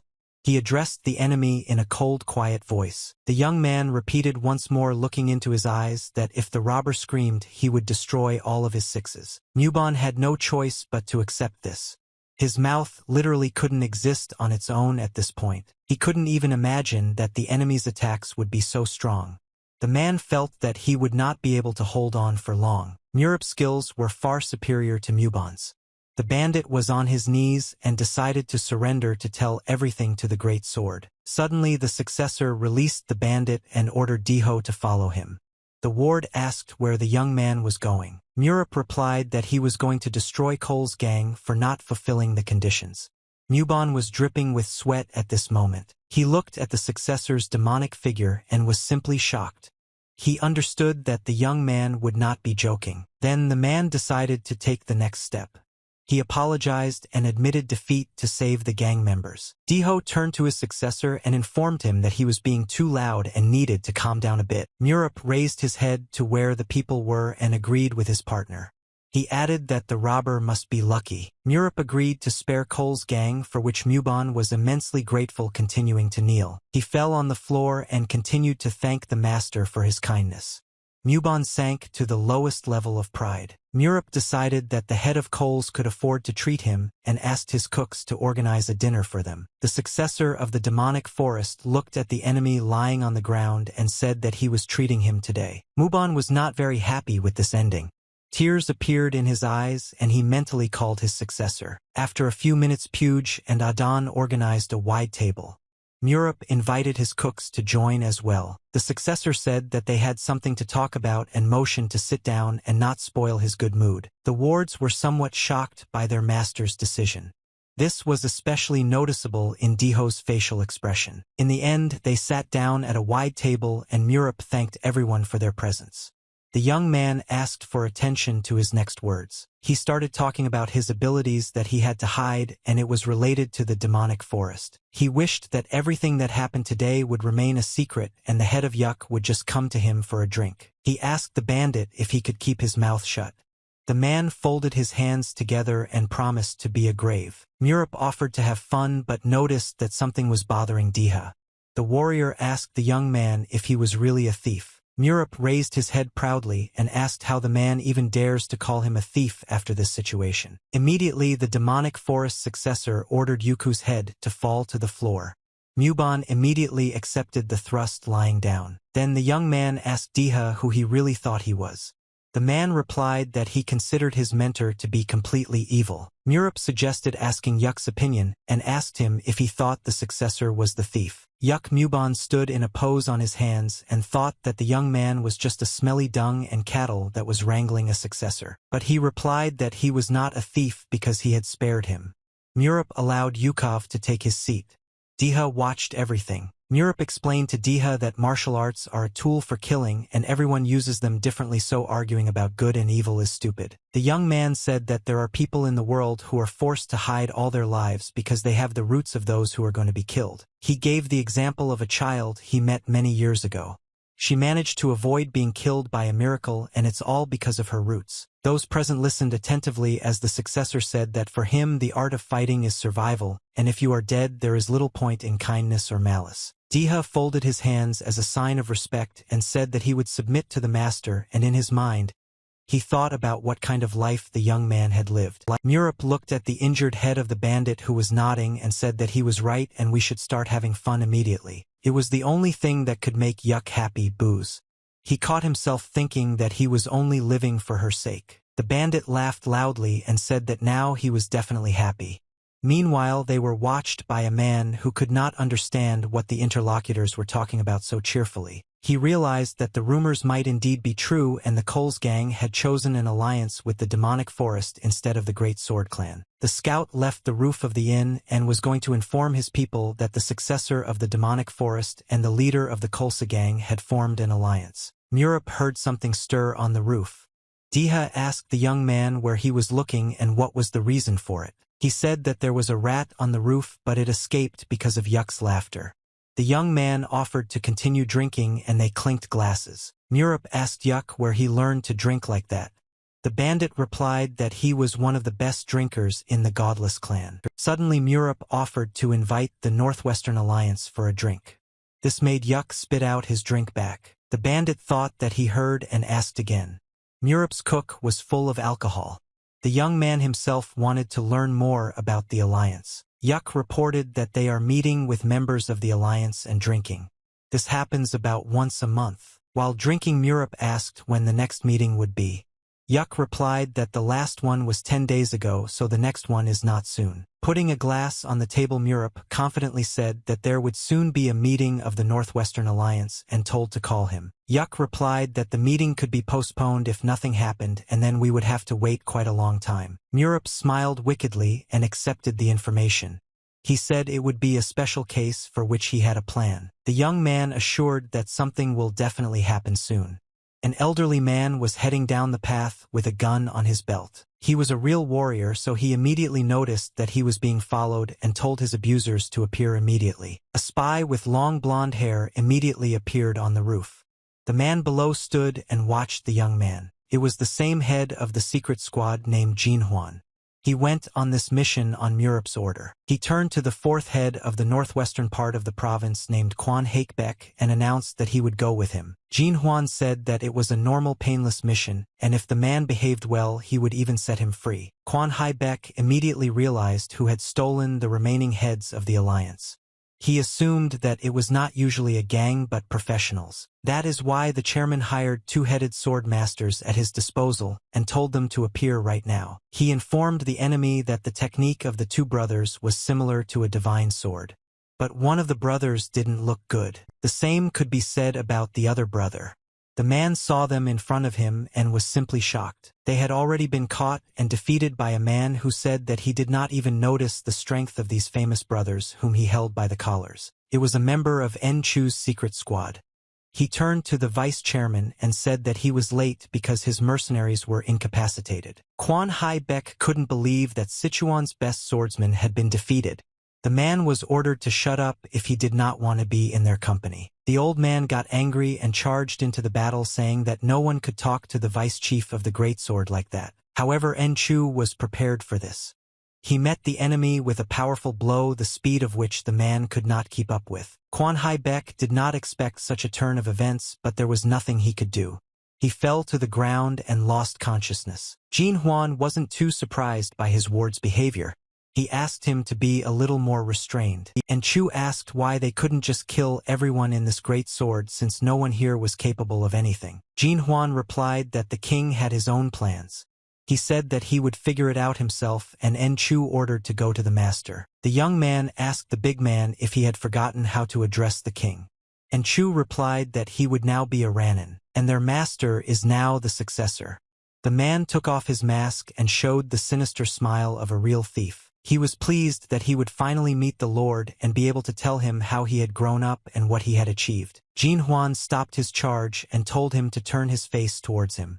The young man had certain complaints. He looked at the big man's face and asked him to narrow his smile a little, so that it wouldn't scare people at night. 2 days later, Chu arrived at the place where the commander ordered him to go. He sat at the same table with his king and looked at him. Murup did not want to believe that this particular man had come. In a fairly short period of time, he already got him to death. Chu was not distinguished by intellectual abilities and conducted himself quite primitively. He kept repeating the word successor. Murup decided to ask the man one question: why it was Chu who came to his warehouse out of all possible squads. The warrior replied that no one knew him in Sichuan, so he was ordered to appear here. He asked if it was possible for him to turn back. Murup said that there is no need to return if he has already arrived. Ngu asked the successor who else he needed to soak. Murup looked at the ward with a serious look and said that for now there is no need to wet anyone and not to take even a step without his permission. Ngu did not feel very comfortable in such an environment. Thanks to his intellectual abilities, the man could not understand anything. Ngu asked why the young man called him if there were no enemies.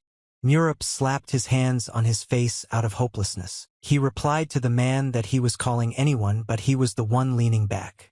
Ngu tried to strain his brain and understand it. Murup could no longer tolerate this stupidity and grabbed his head with his hands. He thought that literally in a minute his roof would come off. The successor pounded his hand on the table and told the ward to lose his strength as the dogs from Chokshul should soon be resting. Murup went to the front door and called his wards back. Diha asked the young man who had come to him. The successor replied that he was a Ronin from Shangxi who had come to him for an important reason. At that moment, a supporter of Cole's arrived at the inn. It was the same assistant who accepted cakes from Diho. He greeted his successor, catching his breath after the journey. The man could not say a word because he was very tired on the way here. He wanted to say something about the Northwest Alliance. Finally, the herald said that the Northwest Alliance was calling for a concilium. Murup was very pleased with this news. He turned his head to Chu and told him to get ready as the meeting with the Chokshul hounds was about to take place. Chu was even more pleased than his king. The only thing he loved in this life was punching people in the face. The concilium took place in Sichuan province in the northwest. For this, a structure called Chong'an Fortress was chosen. This place was under the control of one of the 6 gangs, which was the most influential. The gang was called Saka. Yuk Muban, head of the Kolsa gang, also arrived at the meeting. He thought about what the successor was up to, as he had not seen such a rush for a long time. Yuk ordered his men to wait in place because he understood that it would be very difficult to talk to people after the rumors about the demonic forest. Yuk felt that he was on a bad account but decided to reassure himself that the head of the Mova gang was not a gift either. The man ordered to open the door to the meeting hall for him. He had a plan to destroy everyone if he was branded a traitor. Having entered the meeting hall, Yuk looked in front of him and saw that everyone had already arrived, only he was left. At the table sat all the heads of the godless clans that formed the Northwestern Alliance. All the men focused their attention on Yuk. He was immediately approached by the head of the Mua gang, Chu Kwan-du. He pointedly asked if the man should now lick the demonic forest's ass. Yuk replied just as sharply that there is one rat here who spreads rumors and he will definitely find him to destroy. Those present, although they did not really respect the last guest, nevertheless feared him. Chu Kwan-du mentally provoked the man. Yuk continued to conflict with his direct rival. He thought that the head of the Mua gang must surely be the first victim. The head of Saka's gang, Suk Kim-jong, entered the dialogue. He stopped the conflict and said that he would not tolerate such behavior in his tavern. Suk Kim-jong suggested that we start a meeting and deal with this problem later. Yuk could breathe a sigh of relief. One of the people present asked Mr. Sok why he gathered everyone before the appointed date, since it had not happened before. The leader of the gang, Saka, said that today he saw great sword soldiers walking down the street and decided to find out what was going on. It turned out that the 6 heads of the great sword were missing. Those present were simply shocked by such news and could not believe it. Yuk Muban was the most shocked of those present. Now he understood what the successor's demonic smile meant and what his intentions were. Others drew attention to the man's strange reaction. Yuk tried to draw attention away from himself and said that he was just very surprised. A discussion began at the table. Yuk Muban was still thinking about what the successor had said to him with something special in mind. He perfectly understood that the heads of the Great Sword were not simple opponents at all, and the successor was able to capture them with such ease. Yuk is literally going crazy at the thought of his future, especially when someone suggested that it might be someone from the demonic forest. Chief Saka replies that he doesn't think so, as the demonic forest has been watched, and there have been no suspicious actions from their successor. The other man added that the heads of the Great Sword were definitely not simple rivals, but in the demonic forest where there is no normal army, such a risk was pointless. Another bystander said that this situation was even more alarming, as it appeared that there was someone more dangerous than the demonic forest. Chairman Saka said that this is why he gathered the concilium, because he thinks that they should help someone in the search. Those present did not entirely agree with this opinion, as they considered this problem to be the concern of the Great Sword alone. Suddenly, one of the guards who guarded the tavern burst into the council. Head Saka asked the man what happened. The security guard told someone that he needed to go to a safe place immediately because an unknown thief broke in and destroyed all the security. Suk Kim-jong was very surprised at this and asked how many there were. He really didn't like dating bad guys. At that moment, En-chu appeared in the meeting hall and said that one should listen carefully to the man who warns of danger. En-chu did not come here alone. Behind him was a young man who kicked him and ordered him to move a little to the side. It was Murup. A hideous smile shone on his face. He burst into the meeting room and said that they had forgotten about the main character. The head of the Muva gang immediately found out and was very worried. He immediately recognized the face of the successor of the demonic forest. The man turned to Yuk and assumed that he was with the demonic forest after all. Muban did not want to admit it. Murup praised Yuk for the work he had done and advised him to press his 5th point against the chair if he wanted to stay alive. The successor ordered his workforce to deal with the 2 men ahead, but not to touch their faces. Engu prepared himself. The leader of the 7 Swords gang, Duen, was not going to wait for his death, and took the sword in his hands to teach the uninvited guests in the alliance. But he collapsed for a moment after an unexpected blow from a big man. Engu on the nose, a powerful blow to the face of the enemy. Those present were simply shocked by such power. They looked at their ally with horror on their faces, who started coughing up blood. Engu acted as if it was his normal day. Poking in his ears, the man invited those present to attack him. The warriors of the Northwestern Alliance were not afraid of this greeting, so they immediately rushed at him in a heap with weapons in their hands. Engu continued to act quite relaxed and silently watched as a bunch of opponents moved towards him. Yuk Muban watched all this with horror on his face. He could not believe that the successor was going to deal with everyone. Murup looked at all this quite calmly. He wanted to get rid of only one person, but probably everything will turn out completely differently. The successor said that it was beneficial for him to keep Master Sokka, who was currently attacking Engu, alive because he had a good mind. Yuk Mubon proposed to kill Mua's head as he is very unreliable.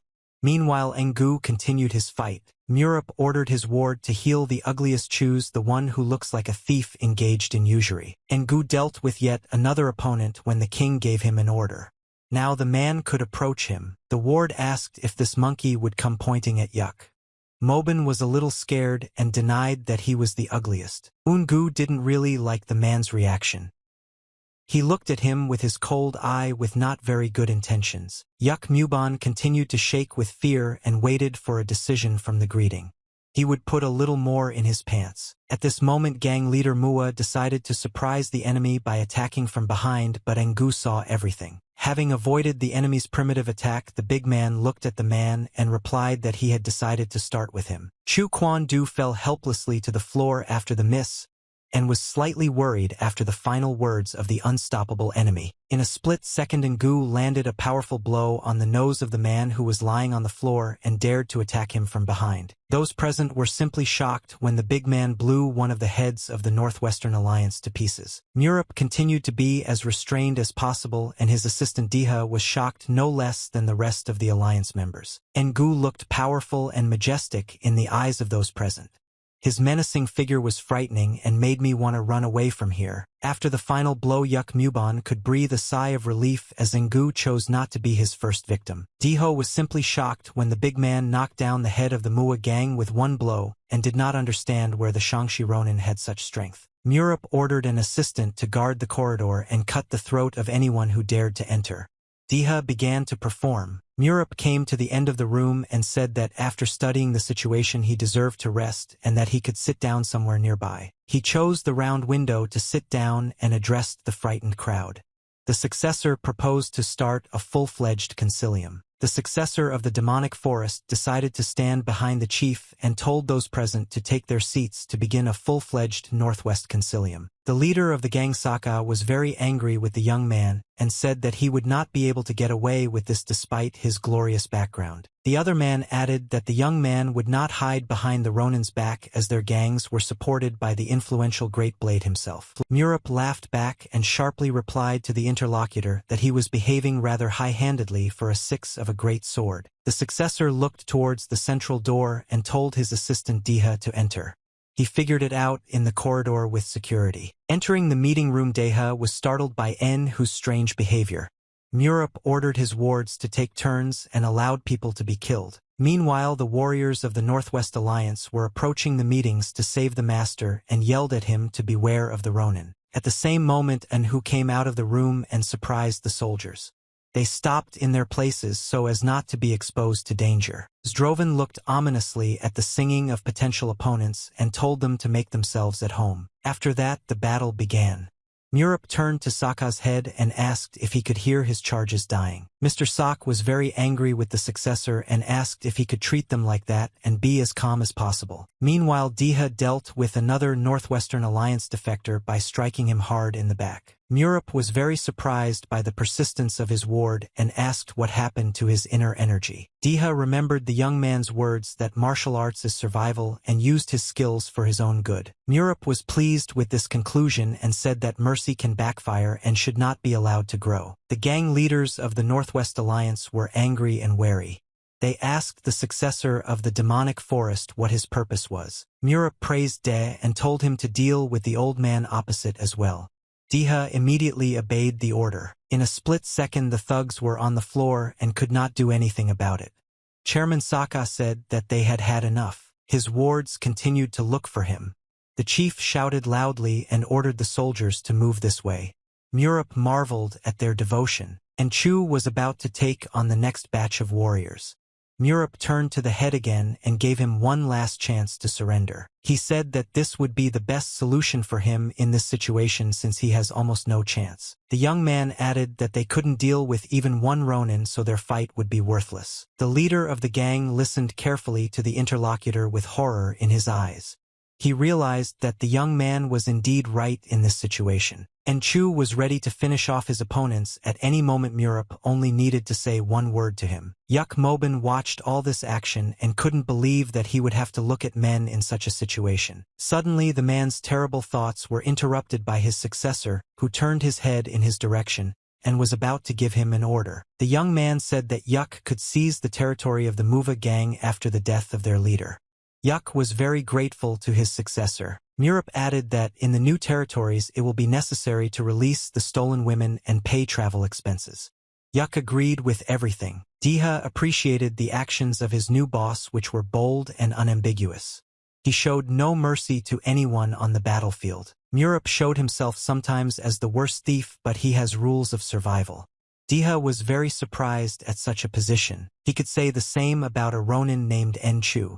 He couldn't think of any other Ronin that displayed the same power. Meanwhile, Murup asked the leader of the Coles gang if he liked this schedule of events. Yuk was very pleased with this result. Diha, although he considered the successor to be strange and cruel, but never once regretted that he followed him. The representatives of the Northwestern Alliance decided to surrender and fell to their knees before the successor to spare their people. Murup silently watched the worthless opponents for some time. He was halfway to regaining the power of the demonic forest. The young man ordered De to warn Enchu of the end, as he could finish off everyone on the battlefield without even blinking. Murup told everyone present that today they must break all relations with the Great Sword. The young man asked the men how much money they gave for the Great Sword. Chairman Saka replied that it was 5% of the profit. The successor understood that something had to be done to win these people over to his side by means of a deficit tax. He answered them that you can forget about training masters and increasing your strength because the Great Sword is just a bunch of bandits. The young man cited himself as an example who does not want to squeeze business from them. He suggested simply paying the Demon Forester 1%. Those present were simply shocked by such an offer. They did not have time to catch the whole course of the young man's thoughts, but they understood what he wanted. Chairman Saka asked if the young man was indeed wrong about the percentage.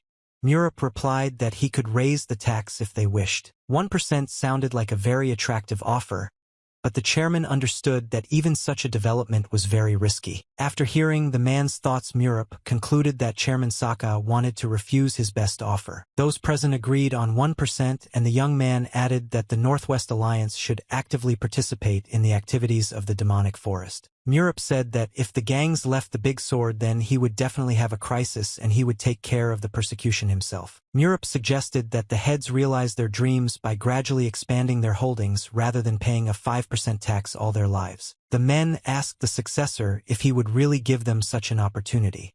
Murup shook his head and smiled boldly. The young man said that he could put his head on the line. Representatives of the Northwest Alliance arrived at the Demonic Forest Chamber. Here the general meeting of the Demonic Forest was taking place, at which the heads of all districts and the Supreme Head were present. Those present were shocked when the heads of the Northwestern Alliance entered the room and stood right in front of their table. The men could feel the tension in the air. They assumed that the successor had contributed to the cause. The dialogue was initiated by the head of the Demonic Forest, Cho Mugon. He looked at the guests with a serious look and said that he did not expect to see them here. The guests did not feel very comfortable in such conditions, and for some time they just stood and remained silent. Gang leader Saka began to speak. He said that he did not intend to appear here himself but thanked the demonic forest for accepting them. Cho Mugon asked the men why they had come here. Sok didn't know how to say it properly and thought for a while. At one point he put his hands together as a sign of respect and said that they wanted to make a truce with the demonic forest. Those present in the meeting chamber were simply shocked by such a proposal. Their emotions could be read on their surprised faces. They could not understand how, after so many years of enmity, the head of the most influential gang himself asks for a truce with them. The head of the demonic forest was shocked no less than his wards. He was literally speechless after such a proposal. One of those present stood up and asked the guests why they were mocking them since they were part of the big ball. This man was very surprised when he heard a familiar voice telling him not to upset the people he had brought. It was Chi Murup who entered the chamber with an assistant and greeted the audience. He was in high spirits. The head of the demonic forest told the successor to sit next to him and immediately explain the situation, which surprised everyone. Murup suggested that it would be better to talk about the benefits that they would be able to get by uniting with the Northwestern Alliance. Chief Sokka remembered the young man persuading them and wanting to give up. However, the successor had already agreed on everything and told the head. Cho Mugon asked his guests if their successor was telling the truth. Chairman Sokka replied that it was absolutely true. Those present could not understand what caused such a decision and how the successor managed to emerge victorious from it again. They mentioned that the leader of the Kolsa gang also came on his own initiative, so it must be some kind of cunning successor tactic. One of the people present was worried more than anyone. He clenched his hands tightly together to release his emotions. It was the head of Urim who couldn't believe his ears.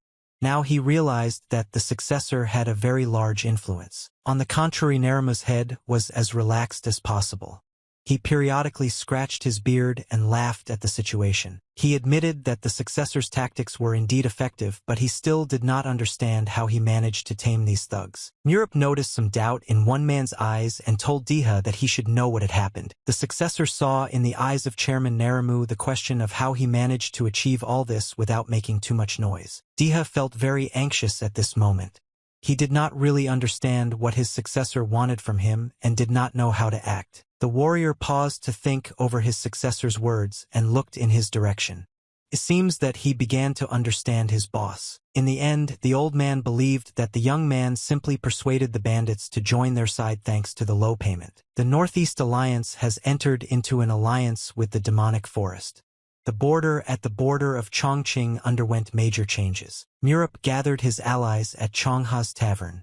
The talk was that Chongqing was divided into north and south due to the influence of different enemies. Chief Sokka suggested that the Great Sword wouldn't attack right away until he found the gang heads and identified the trespassers. As he sipped his tea, Murup said he thought it would take about 10 days. He asked Yuk if he had dealt with the Mua gang. Yuk replied that everything was completely under control and only one man did not want to worship while the others agreed to cooperate. Then Murup wondered what would happen to Kolsa's gang if their leader died. Yuk was simply shocked by such a question. The successor explained that simply his current wards would want to take revenge for the leader who died recently. Yuk still did not understand why the successor was telling this.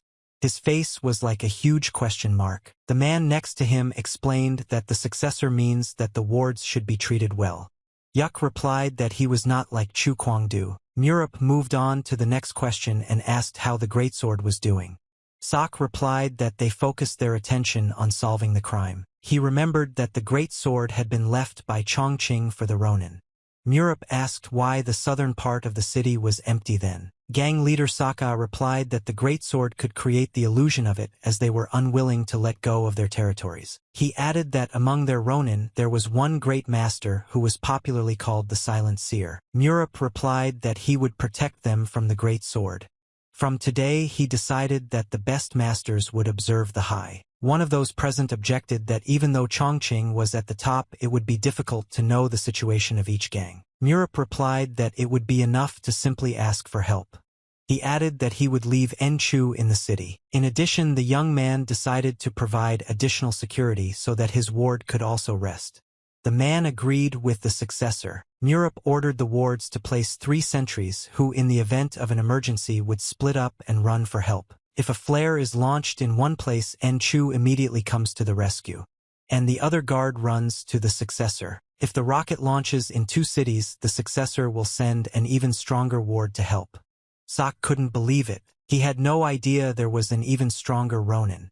He thought that if they didn't surrender, the Northeast Alliance would cease to exist. Murup reassured his wards that the big match is still busy with other things, so they have time. One of those present had one more question for the young man about whether the signal rocket would be launched from 5 places at once. Murup replied that in such a case you can run away or hide, and most importantly hold out for about half an hour. The leader of the gang, Sokka, did not understand where the successor was leading. His face was shocked and he asked about half an hour. Murup put his hand on the table and said that during this time, he would have time to burn the entire Great Sword and come to save the allies. The successor got up from his seat and said that it was time for him to go home.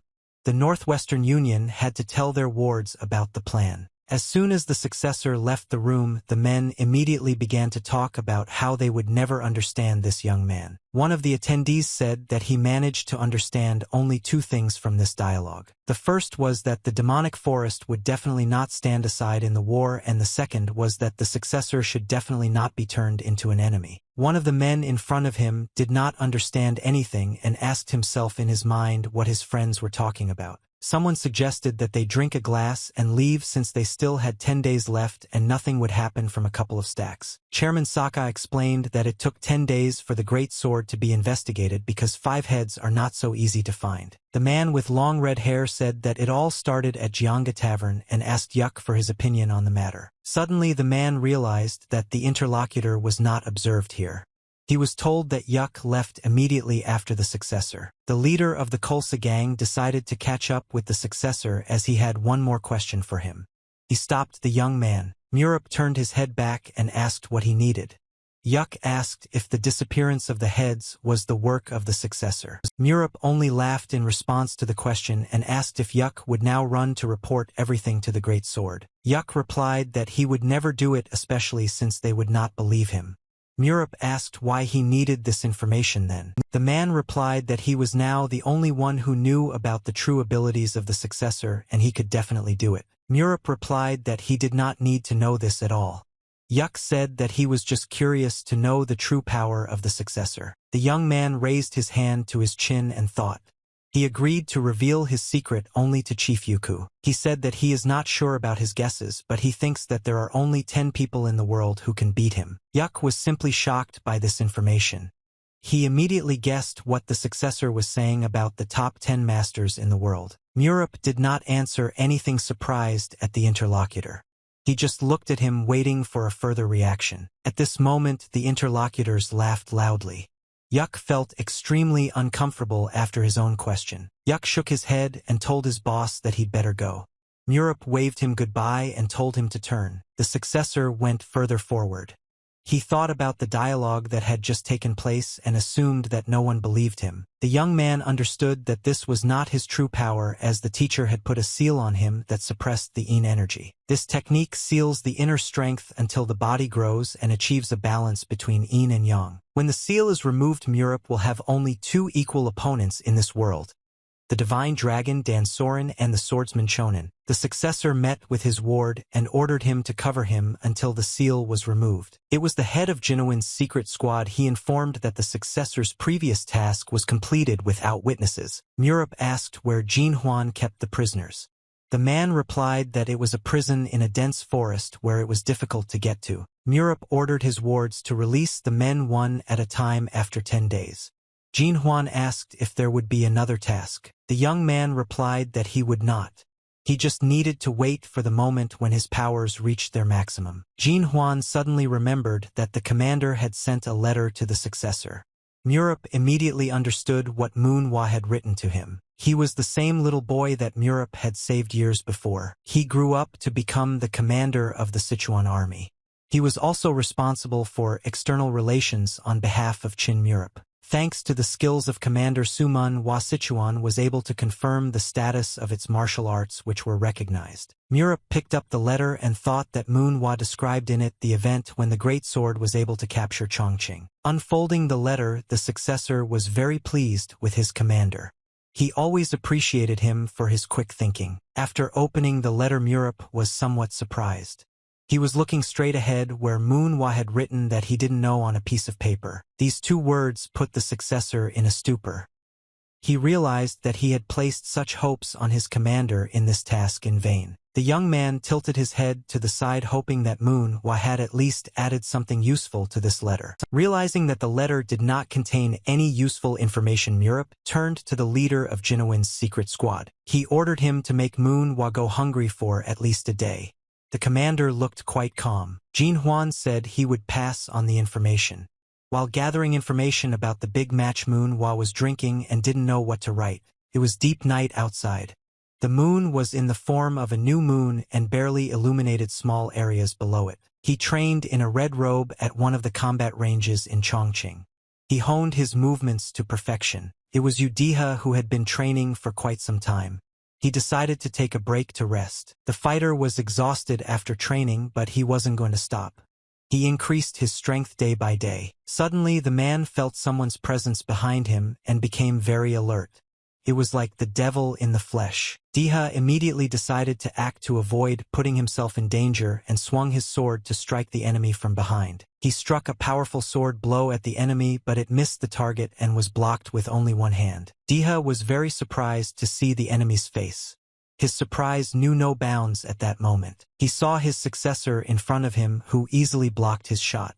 Murup said it was pretty good. The successor added that he could not even think that Diha trained so hard and wants to say that he is not a born warrior. Diha did not really want to have a dialogue on this topic and asked the successor what he wanted to say by his unexpected appearance. Murup said that the warrior needed to show himself in all his glory and ordered him to defend himself by putting his wooden sword forward. Diha was ready to accept the challenge from the successor. He got into a fighting stance and said that he was fully prepared for this fight. When the successor swung his sword, Diha felt the demonic energy and was very frightened. He did not expect this. The warrior managed to block the powerful blow of the successor, and he caught himself thinking that for a moment he had forgotten who his opponent was. He understood that the successor was quite strong but completely victorious. Diha used a technique called sword rage. He attacked his enemy with the thought that he was now fighting the youngest ruler of the demonic forest. Murup easily dodged the enemy's attack with one move. The successor could be described in only one word: talent. Diha continued to advance on the enemy, testing the martial arts skills of the successor. The battle continued to rage. Murup forced his opponent to retreat in order not to be defeated in a fraction of a second. Diha appreciated the pureblood demon's skills. Now he understood why the Great Sword did not want to enter into an alliance with the demonic forest. Diha understood that the successor's skills had been developed over a long period of time and were not at the same level as the Great Sword followers. The warrior was not going to stop in his attack and went behind the enemy, intending to attack him from there. Murup was a little surprised at this turn of events, but he saw everything perfectly and stood still, assessing the danger. Seeing the enemy in the air behind him, Murup turned to him and said that he knew he would do that. Diha was not stopped by the enemy's words, and he finished his attack, but the enemy proved his foresight in this attack. Diha considered his opponent crazy and understood that it was not serious, but it was as if he wanted to kill him. Murup noticed that Diha clenched his sword tightly in his hand and advised him not to be afraid to use more force in this fight. Diha continued to attack the enemy, saying that he had almost overcome him and that fact should not be ignored. Murup behaved very discreetly on the battlefield. He said that it is necessary to take seriously the fact that each master has his own special techniques and strength of spirit.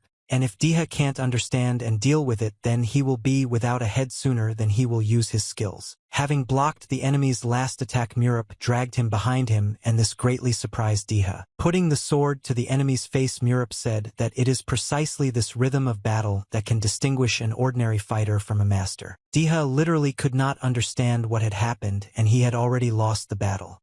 The successor fully confirmed his words. Diha could not do anything and felt as if he had been circled around his finger.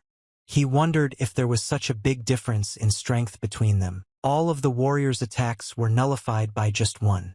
Diha realized that the successor was deliberately keeping a close distance. Having lost the battle, the warrior told his successor that his skills were said to be completely different, but everything turned out to be completely wrong. Throwing the weapon out of his hands, Murup suggested that the rumors might be because he learned to fight from his mother. Diha asked the successor who he really was. Murup replied that he himself could not know this and included himself in the top 10 masters of the world. Diha slightly misunderstood his boss. He did not take his words seriously enough, as Murup usually behaved like that. After that, the interlocutors laughed merrily, looking at each other. Diha now realized that the successor was really mad. Murup praised his opponent for the match. Diha got up from the ground and said that he had not shown himself at full strength. Murup told his ward to be more modest. Diha looked at the successor and couldn't believe that he was really that strong. Looking at his weapon, Diha realized that Murup was not a perfect swordsman and his abilities were limited to the feeling of combat. Murup said that he couldn't use all his skills right now, so he didn't need to go to hell. Deha inquired about this. Murup did not really want to answer this question, especially since one urgent idea came into his head. He remembered the dialogue at the meeting when Chairman Saka informed him that the great sword had been left by Chongqing to the Ronin. Murup said that now everything was clear to him, thereby putting Dek in a stupor. The warrior could not understand anything. The successor told his ward to take the sword and go get it for inspection. Deha immediately went after the boss. The allies set off and Deha kept asking where they were going. Murup still did not want to answer this question. In their direction, people looked at the will of the boss. Murup said that Deha would see everything himself. The warrior replied that he did not understand why they had come here. The allies came to the area of the city that was under the control of the Great Sword. It was the southern part of Chongqing. Deha informed his successor that the people here are completely different and will not fall on his knees. Murup came here for another. Deha explained that what he meant was that the Great Sword would not become ceremonial when it saw that the successor of the demonic forest had arrived here. Murup said that he would protect both himself and his ward. Deha immediately noticed that everyone was looking very askew in their direction. The warrior could not understand what his successor's intentions were. He noticed already many people watching him. Deha informed his boss, however, that spies were secretly watching them and there were a lot of them in the area. Suddenly Murup began to shout loudly, calling the warriors to a duel. Deha was simply shocked by this behavior of the successor. Murup told his potential opponents not to hide but to go to battle with anyone who dared to break into their possessions. Deha tried to stop his boss, but Murup said that everything was fine and noticed that one of the spies was already leaving. Turning his head to the left, the young man noticed two more soldiers who decided to meet the uninvited guests. Murup did not stop counting his potential opponents and already reached the number 9. The Great Sword was not going to show off. The successor continued to glue the fool and pointed his fingers at the men counting their number. Deha was somewhat wary. When the demonic forest warriors were surrounded by all the Ronin present, their number reached 30. The successor was trapped. Murup looked at his ward as if expecting a reaction from him. Deha still did not understand what was happening. Murup said that quite a lot of enemies had gathered. Deha was simply shocked by these words and did not know how to react. Suddenly Murup turned to the robbers and asked who among them was the most important and he needed to see him. Murup did not have to wait long for an answer. He heard a shout and immediately directed his gaze in the direction of that voice. He saw a man sitting on the roof in front of him. He introduced himself as the Chongqing Ronin leader named Mug Yingpi. Murup was pleased that everything was happening very quickly. He told the man that he had come here to see him. Mug Yingpi was smoking a pipe on the roof and did not understand what the successor of the demonic forest wanted from him. Murup reached into his inner pocket and took out a piece of paper. He added that he needed all the Ronin here. After that, Murup threw a piece of paper in the direction of the main Ronin and said that he had an urgent desire to hire them all. Mug Yingpi caught the message from the successor and asked him if he sometimes hit his head somewhere along the way. Murup replied that he was completely sane. Mug Yingpi asked if the successor was aware of who was behind them. Murup replied that he understood perfectly well, but there was no connection with the Great Sword. Deha felt very uncomfortable. Mug Yingpi replied that he didn't care at all if the successor was related to the Great Sword and unfolded the letter to read. Murup rose into the air and decided to sit on one of the roofs. He said that his assignment was to kill. Landing on the opposite roof, the successor said that he would give the task 30 minutes and would pay money for its completion. The young man gave 30 minutes to kill De and take the money. The warrior in red was simply shocked by this turn of events. Murup looked at his ward with a sinister smile. He warned him that this was their last money. Deha was ordered to survive and not lose. The warrior still couldn't believe what his successor had gotten him into. Deha asked the successor why he brought him to the enemy and makes him survive because he knows about the history of his sword. Murup replied that this is the point. There are no friends here to hurt, so Deha can swing her sword as much as she wants. Murup on the charge due to the fact of loss of money. Deha understood that if they lost the money he would surely die. Mug Yingpi interrupted the dialogue and said that he received a huge amount from his successor which left him with no other choice. The head Ronin ordered his wards to surround the enemy and break up the camp of the 4 ghosts. Deha prepared to defend himself. Murup was very surprised to hear the head Ronin's words. He could not imagine that the opponents possessed the laws of the camp. Due to the individualism of the Ronin, there are not many warriors with real skills among them. Meeting a real master is a great luck. Chief Sokka said that Mug Inpi is most similar to the legendary Dark Teacher and is the most dangerous opponent. Murop remembered these words and looked at Mug Inpi. He perfectly understood that his ward might not win this fight. Diha stood surrounded by several Ronin and prepared to engage in battle. He decided to imagine that he was on the edge of a cliff. The warrior had to look in all directions at once so as not to miss the moment when the enemy would start to advance. Diha managed to see how one of the opponents decided to start a battle and rose into the air to deliver the first blow. After him, other Ronin also followed whose target was Diha. The warrior stood immovably in place and held on to his sword. The man closed his eyes and realized that his sword could fail, so he concluded that his end would come now. He considered himself a fool who trusted his successor. The sharp axe was already at a distance of 1 centimeter from the head. Suddenly Diha's sword began to move on its own and flashed back the enemy's attack. The enemy was simply shocked by this, but Diha himself was most shocked. His surprise knew no bounds, and he stood on the battlefield with his mouth wide open. The warrior in red looked at his sharp sword, which refused to obey him before, but now it did not let him down. The Ronin continued to attack their opponent, who was now confident in his strength, although he could not have predicted it. After wounding his comrades, Diha thought that he would not be able to fight and win like before. Murop looked at Dek with a satisfied face, who finally realized that he could continue to build a career as a warrior. Mug Yingpi watched this with a less than satisfied face. He figured it would be a slightly easier task for his Ronin, but Diha paired with his sword broke the plans of the main Ronin. The warrior still did not realize that the sword had manifested itself. Murop continued to watch the battle of his ward and understood that the problem was not in him but in the ability to use his sword. Mug Inpi decided to help his wards and ordered them to concentrate surrounding the enemy from all sides. Suddenly the successor addressed the Ronin. Mug Inpi replied that blood had been spilled on the battlefield and there was no point in praying for mercy. Murop expected such a sharp dialogue from the interlocutor. He looked in his direction coldly and said that this was it. Mug Yingpi asked what he meant by that. Murop informed the Ronin that he was also risking his life today. The successor smiled sinisterly and said that Mug Yingpi would also die today and asked if he had anything to say. The head Ronin just smiled back at his successor. But in his mind he was very much alarmed by the young man's ominous smile. Diha continued his battle. Murop believed that this man would never be able to cooperate with his sword again. But everything turned out to be completely different.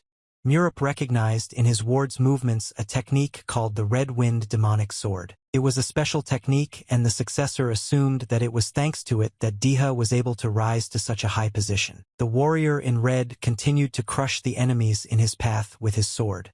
He showed his true fury. Murop continued to watch everything with a smile on his face. He marveled at the virtuoso movements of the swordsman. Diha blocked the opponent's blow. The successor noticed that the match becomes quite difficult when you defend yourself with it. The warrior launched a powerful attack, and Murop realized that the sword becomes very light and fast when you attack and dodge. The successor praised his protege and called him amazing but warned him to look around. Immediately after these words, Diha decided to turn his head back so as not to expose himself to mortal danger. Murop turned out to be right, and Diha narrowly avoided a sharp spear that could have ended his life right now. The man told the soldiers to retreat and rewind their wounds while he himself would deal with the enemy and win their money. The enemy said that Diha was a great sword all this time. Diha asked what his opponent meant. What Ronin meant was that Diha didn't know how to fight the enemy. The warrior replied that he could not use the sword perfectly. Turning to face the enemy, the Ronin said that he needed to pay for the treatment of his wards, so he would definitely win. Murop was very surprised that the man appeared in person on the battlefield and told Diha to keep the money for him. Diha was no longer angry with his boss. He smiled in his direction and said that his part was among the money. At this moment, Mug Yingpi got up from his seat with lightning speed that Diha didn't even have time to notice. In a split second, the Ronin was in front of his opponent and delivered a powerful blow, but Diha managed to block it. Mug Yingpi was very surprised by this block as he felt how heavy the sword was in his opponent's hands. The Ronin stepped back a bit to launch his next attack. He swung his spear to deal damage to the enemy. After assessing the situation on the battlefield, Deha realized that he did not need to block the next attack but rather find an opportunity to use the sword. He delivered a powerful blow to the nose with his quick and light sword, but the enemy was ready for it and avoided the collision. In an instant, the Ronin was behind the enemy.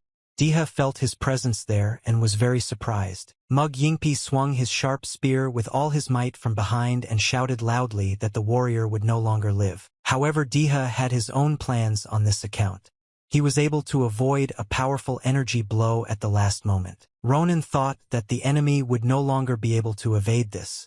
But everything turned out to be a little more complicated and it was necessary to adjust. Deha was not going to lose this fight and was quite serious, although he understood the difference in strength. The Ronin threw several precise and powerful blows at his opponent, trying to cut his head off, but they were blocked. Mug Inpi also found time to kiss. He said that he could not believe that the demonic forest was hiding such a master. Deha swung his sword with all his might and said that the real reason for all this was freedom from the great sword. He launched a powerful blow in front of him that was meant to hit the enemy, but the Ronin stepped back to avoid the collision. Mug Yingpi's wards watched this battle with great interest. They could not even think that anyone could oppose their boss. Mug Yingpi was also unprepared for a long-term battle. He looked at his opponent and thought about how to defeat him. Ronin decided that he needed to use a secret technique as the enemy would become harder to kill as time went on. Mug Yingpi unfurled his spear in his right hand, emitting a colossal amount of energy. He was going to use the Moon Tiger appearance technique. Murup continued to watch this fight with great pleasure. He could not have thought that he would get to the secret technique. Deha also understood that it was a secret technique and did not understand the only thing why the enemy would use it in such a crowded place. Mug Yingpi changed the direction of the wind, and this greatly alarmed the warrior in red. He realized that it was a Ronin fighting technique. Swinging his spear at the enemy, Mug Yingpi apologized to him for killing him with this technique. At this moment, Murup shouted loudly in order to stop the fight. Mug Yingpi was forced to stop his attack. He was very angry with the successor and asked why he stopped the fight. Murup calmly replied that time had passed. The successor looked at the Ronin with a demonic look and said that Deha had survived, so the money would have to be returned. Mug Yingpi was simply shocked. Murup continued to press him and added that a person of such high morals is obliged to return the money. The head Ronin was very angry with the successor. He clenched his teeth as hard as he could, trying to control his emotions. He threw the paper with the money back to his successor and ordered his wards to get out of his sight immediately. Murup jumped off the roof and told Mug Yingpi not to worry too much. Deha tried to catch his breath after the fight. Ronin ordered his charges to return to their seats.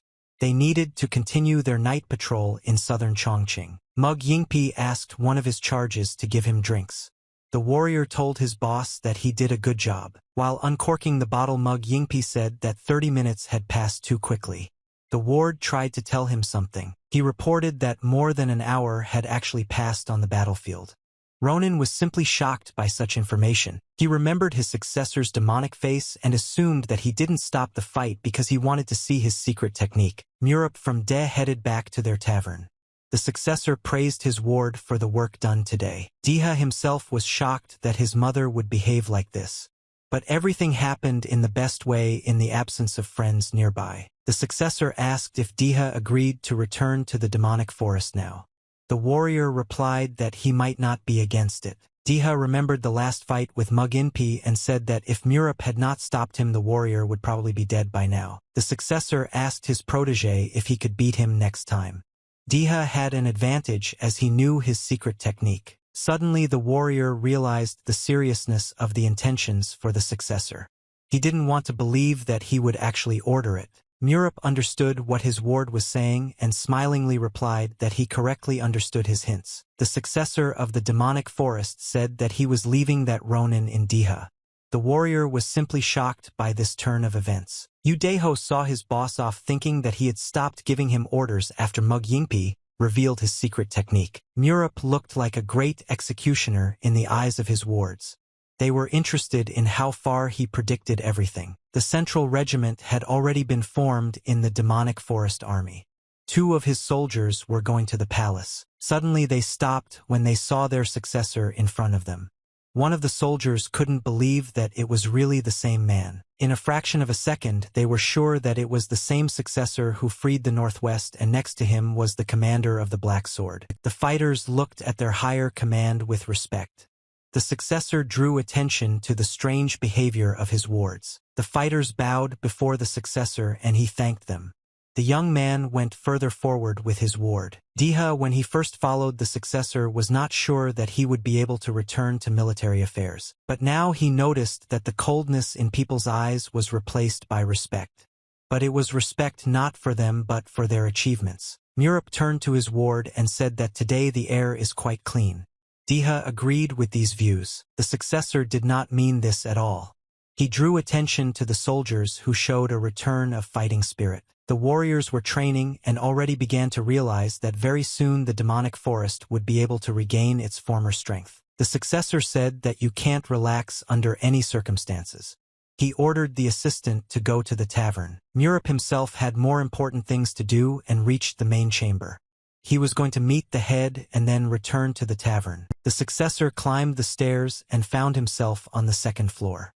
It was quiet all around, as if in a dark, dense forest. The young man headed further into the head's room. He kept looking around as he was alarmed by the silence. Suddenly he was addressed by a loud and confident man who greeted the head of the Northwest Department. It was the head of the demonic forest, Cho Mugon, who satirically greeted his nephew. He was looking in his direction, flipping through the book. Murup laughed in response to this greeting and said that he also greeted the high noble lord of the demonic forest. Cho Mugon noted the high spirits of both of them and said that he was ready to help the successor in any of his endeavors. Murup was not against help and told the truth that he lacked people. One man was needed who understands finances. The successor said that the bosses of the Northwest will not joke with money, but he will be more confident to have his ward. Mughan admitted that the next one is right, and then it will be possible not to worry about paying taxes. The chairman said he would send a man. Murup thanked the head of the demonic forest for his help and understanding. He called him uncle for the first time in a long time. Cho Mugon replied to the best man that it was the least he could do. The man looked at his nephew intently. Murup informed the heads of the demonic forest, however, that after the northwestern lands, his target would be the Greatsword clan. Mughan said he knew about it and the Central Regiment had already started its training. Murup asked to ask something. The successor of the demonic forest asked his head what future he wanted for his clan even after several years. Cho Mugon had to think about this question for a while.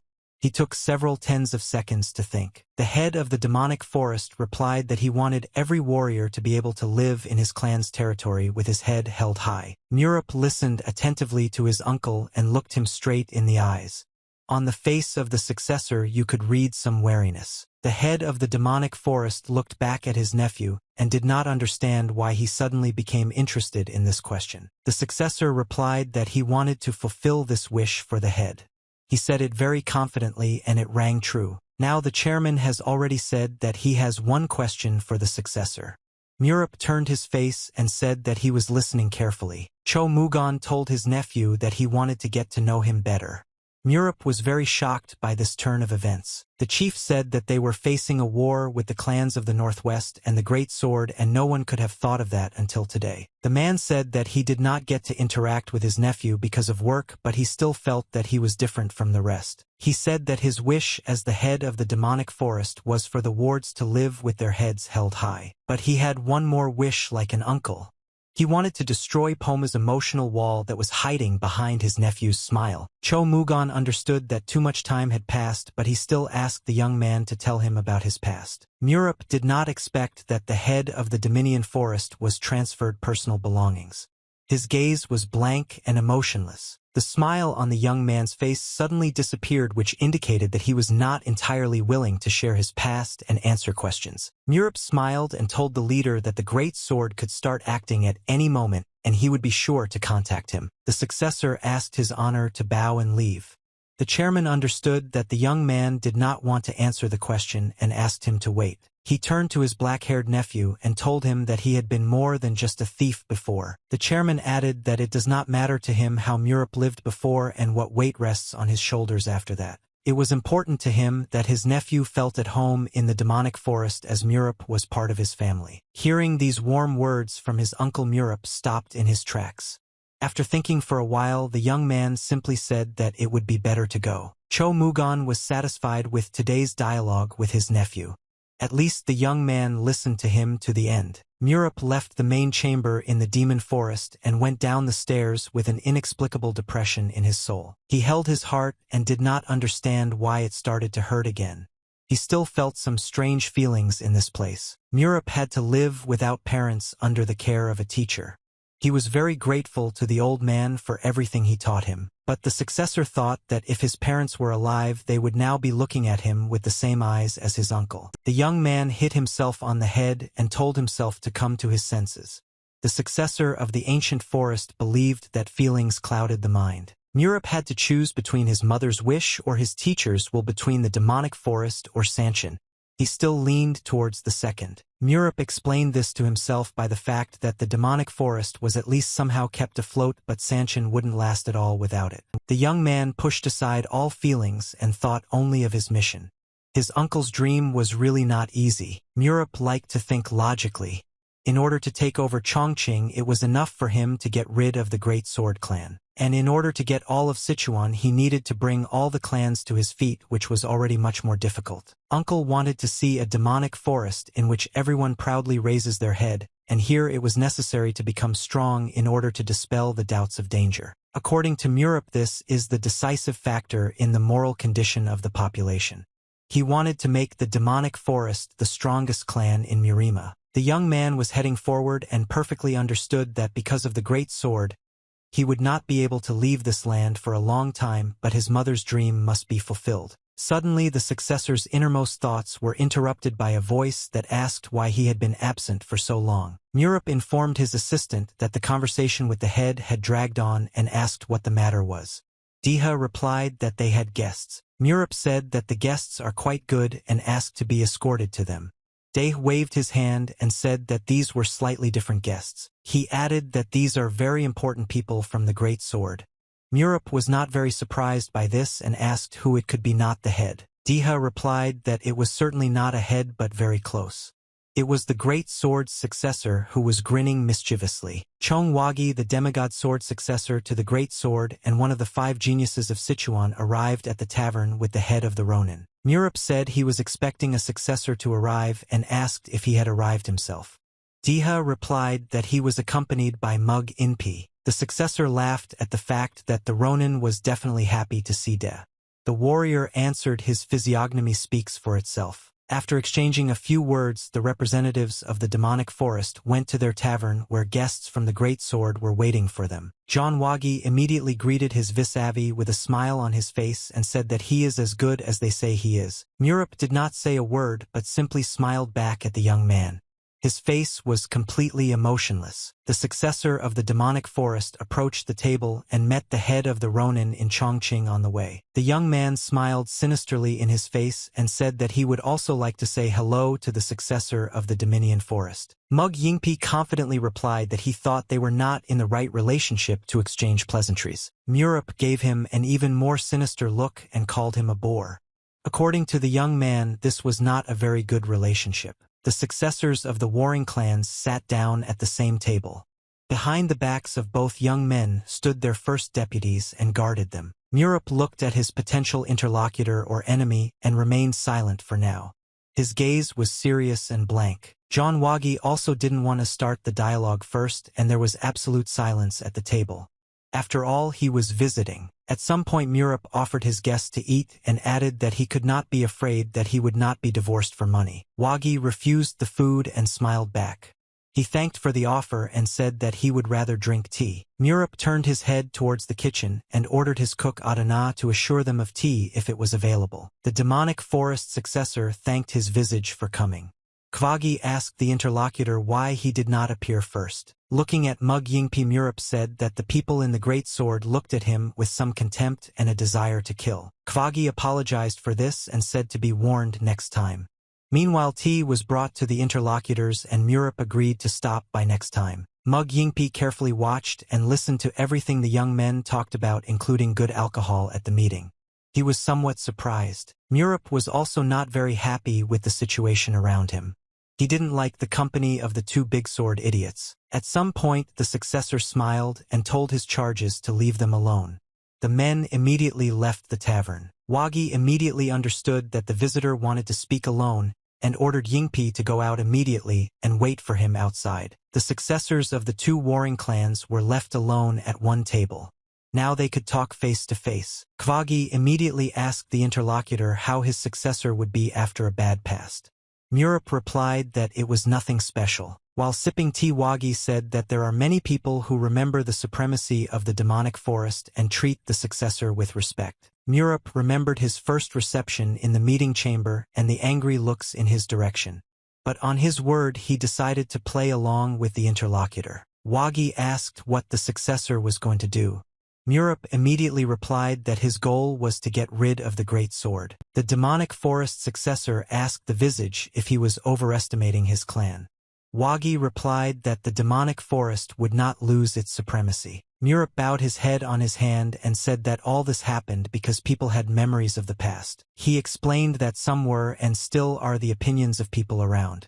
They do not want to take risks and are afraid of judgment from others. The young man added that they do not want to contradict their pride and live in conditions of insignificant reality and human sacrifices. Murap folded his hands together at the table and ended his speech by saying that he is completely different from all these people. There are no memories of the bright past left in the young man's memory. No one told him about it in his childhood, so nothing stops him. Kwagi listened attentively to his interlocutor, who told someone that he was ready to even lick the enemy's shoes or kill an ally. The successor of the great sword laughed after finishing the speech and said that this approach of survival in the Murima is close to him. Wagi added that Murim is a very difficult place to survive and he fully supports all the thoughts of his vis-a-vis. Murap replied that he was glad that they thought alike. At the end of the conversation, the young man offered to ask each other one last question. Wagi agreed to this and asked who would start first.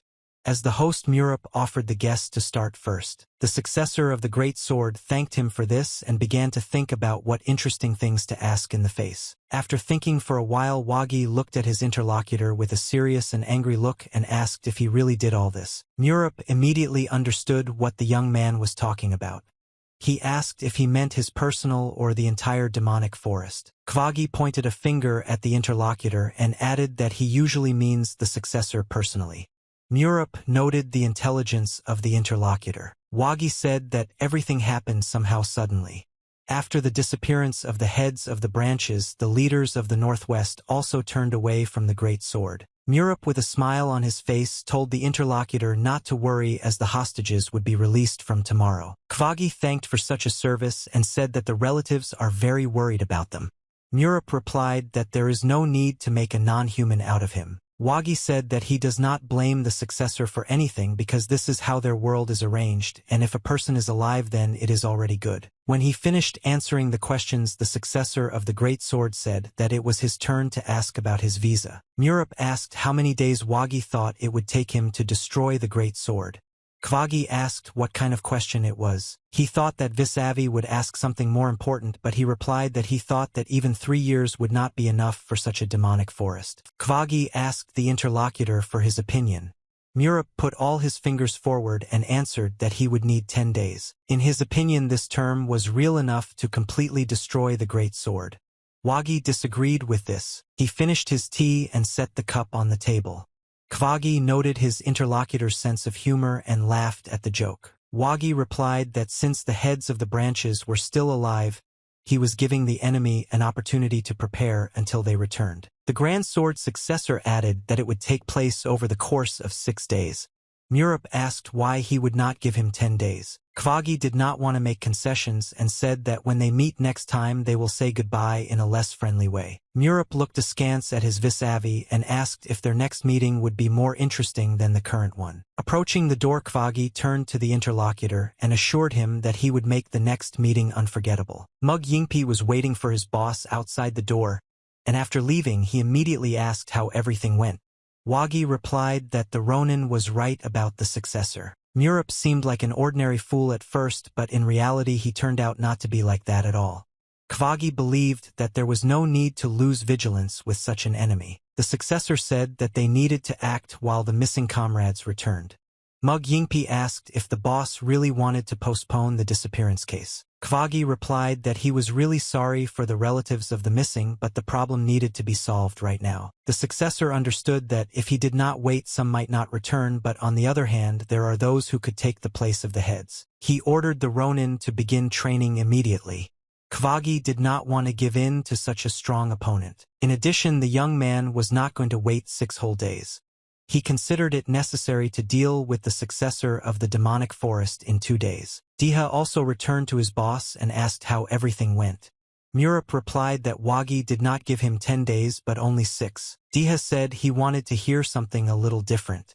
Murup turned back displeased and asked what his warrior wanted then. Diha said that the master of the master could see from afar, hinting at whether the successor was able to assess the strength of the opponent. Murup began to think demonstratively and said that you cannot outrun such an enemy on one goat. Diha did not agree with this. Putting his hand on the shoulder of the ward, the successor said that he was right and it would be much more difficult to get around him. Murup was going to visit the central regiment and told his son to get ready. Diha asked what exactly. The successor of the demonic forest did not give a clear answer to his ward. He confidently headed forward with a good feeling. He remembered the face of a potential opponent and did not want to wait 6 whole days for their next meeting. His sinister smile reflected his intentions. Murup said that he was going to do away with the great sword in the next day. Murup was on his way to rest through the night city. There wasn't a single person around, only one successor of the demonic forest. The young man confidently stepped forward and periodically closed his eyes to listen to extraneous sounds that constantly alerted him. Suddenly Murup still heard something. The successor assumed that these could be great sword spies as usual. Murup clearly felt their presence near him. He supposed that there were still 3 of them not far from him. The successor ordered his assistant to ignore the spies, but after the capture of the northwestern lands, they became even more intolerable. Murup perfectly understood that nothing can be solved here by brute force. If he kills these team spies, the next ones will come after them. The successor went to the ward and was greeted by one of the wards. He said that he had gathered everyone whom Murup asked. The young man entered the meeting room and immediately apologized for the delay. He thanked those present for agreeing to gather at night. Among those present were all the faction heads of the demonic forest. As always, they were waiting for what the successor planned. The head of the demonic forest reported that the central regiment's command was in place and asked the successor why he had gathered them. Murup looked at his uncle with a sinister and cold look. He said that it was necessary to strike the great sword. Cho Mugon expected anything from his nephew, so he wasn't even surprised and just bowed his head in thought. The rest of those present were completely shocked by such a decision. They looked at the successor as if he were some kind of madman. One man decided that not everyone was at home with the young man, but Naram's head stopped him just in time to speak. He inquired about the young man's plan. The old man said that it was necessary to hurry with the preparations, to which the successor replied that there was no time for that, and it was necessary to attack now. 2 more heads of the faction were shocked no less by their faces. They believed that at least some plan should be thought out first. Murup reported that the successor of the great sword came to him today, so the enemy is also aware of the events and is starting preparations. The young man told that he would release 1 hostage every day and they have 6 days. He did not manage to win more time. Those present were simply shocked by such logic. They did not want to believe that they would have to put their reputation at risk. The head of the demonic forest asked everyone present to calm down. He asked the successor what he was up to. Murup said that the Great Sword is a pretty big clan, but that's only if they have branches. There are a total of 500 people in the Great Sword branch. The successor assumed that half of them went to investigate the disappearance of the heads. Murup wanted to get rid of the spies and cut the information thread. Chairman Naramu believed that it would be better to launch a massive attack on the main military object. Cho Mugon intervened in the dialogue and said that if the battle drags on, then the Great Sword forces will group together and they will find themselves in a hopeless situation. Chief Weramu also decided to intervene and announced that if they gathered all their forces to attack, they themselves would be defenseless. Murup offered to take all the families with him, and then there would be no point in attacking an absolutely deserted place. It was about a centralized regiment. After the successor's last words, those present had no choice but to agree with him. It was deep night outside. The Great Sword Clan's central military building continued even at night. The successor of the Great Sword was on his way to his home, who was constantly thinking about only one thing. It was 6 days given to the demonic forest. The young man was absolutely sure that his and Chin Murup's thoughts coincided, and he could not believe that exactly 6 days would pass. Kvagi began to climb the stairs. He made a promise to his visage just to dust his brains a little. Entering the room, the young man greeted the man in front of him and informed him that he had returned. This man polished his sword at night and waited for his successor to return. He was informed about the latest events. It was the head of a great sword named John Byung. He said that he knew that the successor was meeting with his counterpart from the demonic forest. The successor was surprised at how quickly the news arrived. The great sword chief asked if it was allowed to do so. Kvagi turned to his father and asked to speak. The chief looked at his son through the shining blade of the sword and told him to speak. The successor said that they must go to war with a dangerous enemy and strike first before it is too late. John Byun replied that they had been pressuring the demonic forest with finances for a long time, but all their efforts were in vain. The chairman asked his son who came up with the plan for the financial issue. Wagi replied that it was Chief Pansayan. After receiving an answer from his son, the head called his ward named Yukon. Jung Byun immediately got a call back. The chief ordered his ward to immediately transfer the head of this chief to him. The ward had no other choice. The successor told his father that he did not have enough mercy. The leader replied that mercy brings only defeat. Jung Byun decided that he had no choice but to start a war with the demonic forest. He asked his son if he had a plan. Kvagi replied that of course he had it. The young man began to emotionally tell his plan to the smallest detail. The conversation with my father dragged on until late at night. The interlocutors continued to sit across from each other at the table all the time. The great sword chief listened carefully to his son and pondered whether his plan would really be suitable. The candle on the table was almost burnt out and there was nothing left of it. Kvagi was already finishing talking about his plan of action. Suddenly someone knocked on the door. The father stopped his son and asked who dared to interrupt them at such a time. The man introduced himself as Tan-el. He was a messenger and brought a letter for the head. John Byung ordered the message to be brought to him. The head of the great sword opened a wide sheet of paper and began to read. The successor immediately asked what was written there. Father replied that the demonic forest was going to leave the central regiment and attack the branch. Their intelligence worked perfectly. Kvagi noted Murup's cleverness. He expected the young man to act first, but he didn't think it would happen so quickly. The successor understood that it was necessary to make adjustments to the plan. The father told his son that he was just as bad at hiding his emotions. The head of the great sword stood up from the table and told his son that if he had already decided to get the weapon, then there should be no doubt. He added that it is necessary to take not only the life but also the soul from the enemy, even if you have to lose an arm yourself. Zhang Bian informed his successor that the enemy could strike from any side and that one should be prepared physically and mentally. Wagi asked his father to stop and wait. The head was in a state of euphoria and was a little angry. He asked his son what he wanted. Wagi could not immediately begin to speak. Something in his throat seemed to stop him. He said that it was necessary to prevent the enemy from striking the defeated soldiers in order to gain a numerical advantage. Wagi said that the meeting with Chin Murup helped him to look at himself in a new way, and he also learned something. The father asked his son what exactly he had learned. Wagi smiled sinisterly after his father asked his opinion. The successor said they had 2 plans A and B. The young man understood that his father wanted to go according to plan B. The head of the great sword cast his gaze on his son and began to listen carefully. He ordered him to continue his logic. The successor repeated his father's words that it is necessary to take not only the life but also the soul from the enemy.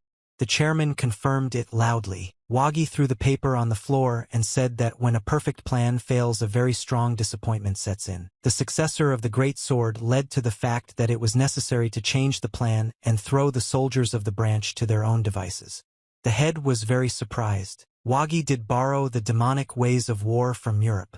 He added that even with such losses they would still have a huge advantage. The demonic forest clan began preparations for the imminent war.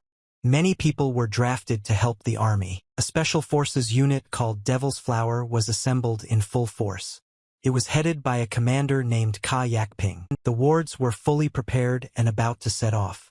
Suddenly, the commander's attention was diverted by something behind him. Turning his head, the man saw in front of him the head of the Tezen ward. Cho Painchin arrived at his former charges. Ka Yakping immediately greeted the old man and informed him of the readiness of his squad. The retired chairman said he did not come here to lead. Painchin said that although he retired, no one should sit back. The current chairman asked him to provide protection. One of the wards interrupted the commander-in-chief's dialogue. The herald was looking for Cho Pyeongkon to inform him and finally found him. The messenger landed on the ground and told the master that he had been ordered to follow a secret path into the shelter. The retired chairman immediately understood that the battles on other fronts had already begun. He wished all the fighters good luck in the battles. The head of the special forces was in complete agreement with Cho Painchin. He silently nodded his head in response to the words. Meanwhile, the other allies of the northern forest dealt with the two enemies. They were spies watching the successor. With him was the head of the demonic forest who said that these bugs had finally paid for their services. Murup said that now their people are safe and it is time to start acting. He behaved as confidently as possible. His confidence was felt by Cho Mugon, who lifted his firm gaze upwards to look at his charges. Among them were all the leaders of the faction who had previously participated in the meetings. They expected what the head would tell them. The heads of Weramu and Naramu also listened attentively to the boss, who said that this moment had indeed come. Mughan gave the order to divide into his squads and leave. They all had to meet at the appointed place. The wards wished success in battle to their leader. They folded their hands as a sign of respect and added that they believed in him. Mughan nodded his head in gratitude to his charges. Now it was possible to start performing dangerous tasks. The head of the demonic forest prepared himself for battle. He turned away from his charges and stood silently for a while. After some time, the chairman gave the order to leave, and they went with Murup and the whole squad to carry out the mission. A rather long journey awaited them before meeting the enemy. Mughan was constantly thinking about his nephew. He constantly looked in his direction and understood that the young man did not waste time on training and was very well prepared physically. No one from the clan had such equipment as the successor. The chairman concluded that he had studied with someone else. At some point, Mugon turned to his successor and said that he could stop. Murup offered to do it just now. The head of the demonic forest was surprised by such a decision from the successor and asked if he was sure about it. Murup replied that he wanted to stop right now and was followed by the chief and their entire squad. The chief asked his nephew what the matter was because he wanted to strike at the enemy. Murup replied that it was only Plan B. Mughan asked the successor why he did not choose Plan A. Murup said that before the meeting 3 spies were hiding near him, but they managed to catch only 2. The chairman immediately understood that his successor thought that all the information had leaked out. Murup continued and said that 3 men were not enough to follow the central regiment, so the enemy mercenaries were also inside. He believed that one of these should have been present at the meeting. Everyone present listened attentively to the guesses of the successor. The chairman denied these assumptions and said that this cannot be, as the leadership has faithfully served the clan for more than 10 years. Murup continued to stand his ground and said that the capture of the northwest seemed to be the starting point of the enemy. The young man understood that if the surveillance was entrusted to only 3, then there was a more proven spy among the others. The head was shocked. Murup remembered his dialogue with the successor of the Great Sword.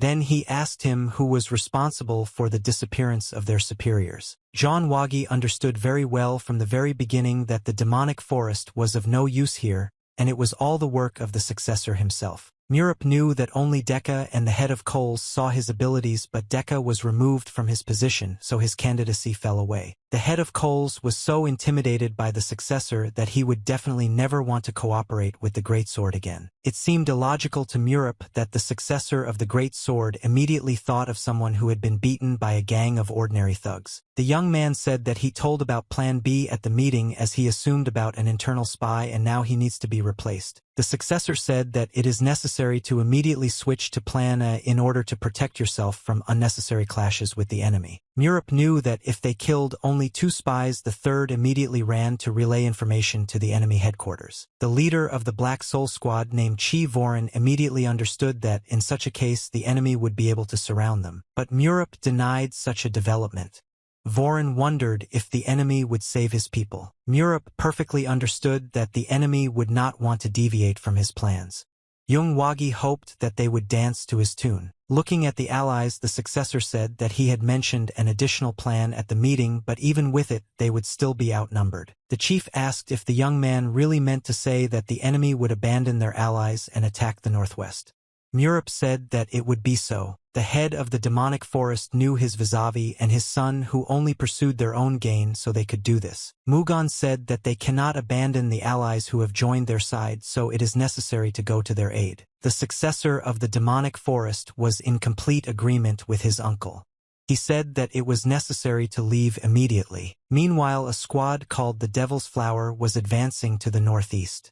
They were still sticking to Plan B. Suddenly their leader stopped in his tracks when he saw an obstacle in front of him in the form of his own allies. He lifted his head up and saw before him the head of Uerima, who had come to deliver the announcement. Yu Hassan loudly ordered the Devil Flower Squad leader to turn back immediately as their plan had changed. The man could not understand what they were trying to tell him. It seemed very strange to him that it was necessary to return to the starting point. Wu Hassan reported that the situation in Chongqing had changed and the chairman ordered to return to the central regiment. Chairman Weramu added that all the details can be found out on the spot. The leader had no choice, so he immediately obeyed this order. Yu Hassan carefully observed the emotions of the squad leader. He remembered the successor's words about the spy inside the structure. Before that, Murup informed the head of Narim and Urim that the rat had taken up residence among them. The men did not want to believe it. The successor said that everyone present at the meeting was under attack and told to stop the squads at the place where he ordered. Murup told the men to keep a close eye on the leaders because they definitely have to react somehow to the fact that plans have changed. Hassan was ordered to stop the Devil's Flower Squad in the northeast. He constantly looked in the direction of the squad commander. His name was Cho Yanghil, and the head of Urim had high hopes for this man and did not want to believe who he was as a spy. Meanwhile, the other squad was also notified that they had to go back. The reaction was in accordance with the order. The head of Main's department, named M. Jiangung, was simply shocked by this turn of events. He did not understand why this was necessary. The head of Naramu Sanhogan stopped the squad in the said city and announced that the plans had changed suddenly. Jungkook asked what could have changed in the hour since they left.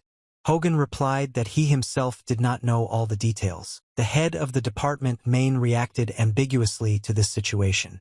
Chairman Naramu informed that they will deal with it on the spot. Chonggong told the higher command that his squad needed to catch their breath and then they would be on their way immediately. The leader turned to face his charges and told them to rest for a while before making a dash in the other direction. Chairman Naramu carefully observed Jianggen's emotions, and they also seemed ambiguous to him. This alarmed the old man a little. Chairman Urim Yu Hassan had complete confidence in Commander Cho Yanghil. He couldn't even think that it could be him. Likewise, Chairman Naramu trusted Chonggun completely.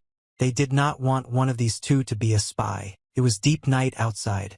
The full moon brightly illuminated the treetops, casting their shadows on the ground. The head of the department, Meng Chonggong, still could not come to terms with the fact that his squad would have to go back. He was standing in front of a tree trunk and muttering something to himself. The man was extremely dissatisfied and angry. For a second, Jungkook thought that he had imagined something but decided not to check it and was already on his way. It was not for nothing that the commander checked the trunk of a nearby tree. Behind him was a great sword spy who was listening to everything. He hid his face behind a black mask. Suddenly the spy noticed something useful and raised his eyes upwards. A note wrapped with a rope hung on a tree branch. The man thought for a while about whether he should take her. In the end, he decided to take it and read it. The spy approached the tree and reached up with his right hand. As soon as the spy's hand approached the note, it was immediately cut off for trying to intercept important information. The commander of the secret squad of the demonic forest, named Huang Sol, stopped the spy and ordered him to be interrogated. However, the man had other plans for his future life. Clenching his teeth, he said that they couldn't wait for the information to be presented. After that, a small explosion rang out in the forest and smoke went up. Huang Sol realized that the spy had deadly poison in his mouth. The greatsword enemy fell to the ground after the explosion.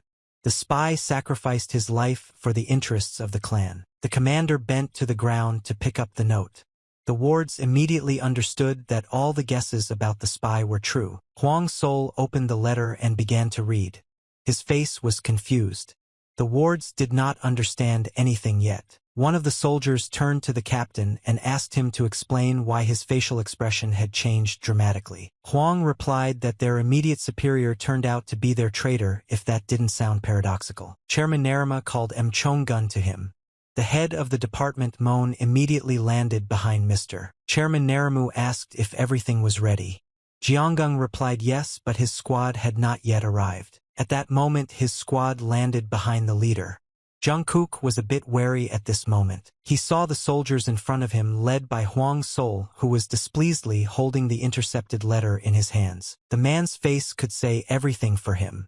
He was very angry at his higher rank visa. Huang Sol clutched the letter tightly in his hand. It seemed that, if another couple of seconds passed, the paper would peel off. Now the worst guesses of Head Narim have been confirmed. He clutched his head in frustration. Jianggung immediately began to justify himself to the master. Drops of sweat appeared on his face from fear. Huang Sol raised his voice and asked the traitor why he was conducting secret correspondence with the enemy. Department head Meng tried to explain to the commander that it was just a misunderstanding, but it looked false. Chief Narima asked the traitor how long ago he betrayed them. Jungkook blurted out that he was just framed. He began to shake and said that some piece of paper there could not inspire more trust than his 40 years of experience. Jungkook continued to talk nonsense, trying to justify himself. At some point Narima's head ordered him to shut up. There was no limit to his rage. He did not understand how it was possible to sell the lives of his brothers for his own benefit. Chong-gong realized that he would not be able to justify himself. He assumed that his life path would end here. The traitor began to laugh hysterically from hopelessness. His former wards decided to take up arms. Chognan said that he was not satisfied with the ship called Demonic Forest. The old man asked and only because of him became a traitor. Chong-gun wanted to become a greatsword hero but turned out to be an ordinary traitor to his once native demonic forest. Narimu's head reached for his sword. Jianggung didn't even think of repenting for being a true traitor. The old man said, bringing the blade of the sword to his face, that according to the rules the traitor would be punished at the scene of the crime. Chong-gong was not going to contradict his boss. He said he accepts this punishment. There was no way back. In a split second dark blood spilled in the forest. Chong-gun completed his earthly journey under the glow of a full moon. The head of Narim was calm and cold-blooded in relation to the traitor. He hit his sword and said that he needed to find out about Jianggun's family. After that, the allies went to Chongqing. Their short-term shelter was located in the northern forest. All soldiers arrived at the appointed place. It turned out to be a traitor from 2 squads. Chief Narimu killed him personally. Chief Urim ordered everyone to gather so as not to undermine the fighting spirit of the warriors. It was necessary to immediately pull myself together. At this moment, the attention of everyone present was drawn by a voice behind who greeted and bowed his head low. It was Udiha, who had been discharged from the army. He said that he had come here on the orders of the successor of the demonic forest. The head was simply shocked. Murup did not want to believe that these disputes would again become an obstacle to a solid mind. Diha reported that 5 shots were fired recently. The great sword was attacking the northwest. Everyone present was shocked when they heard this news.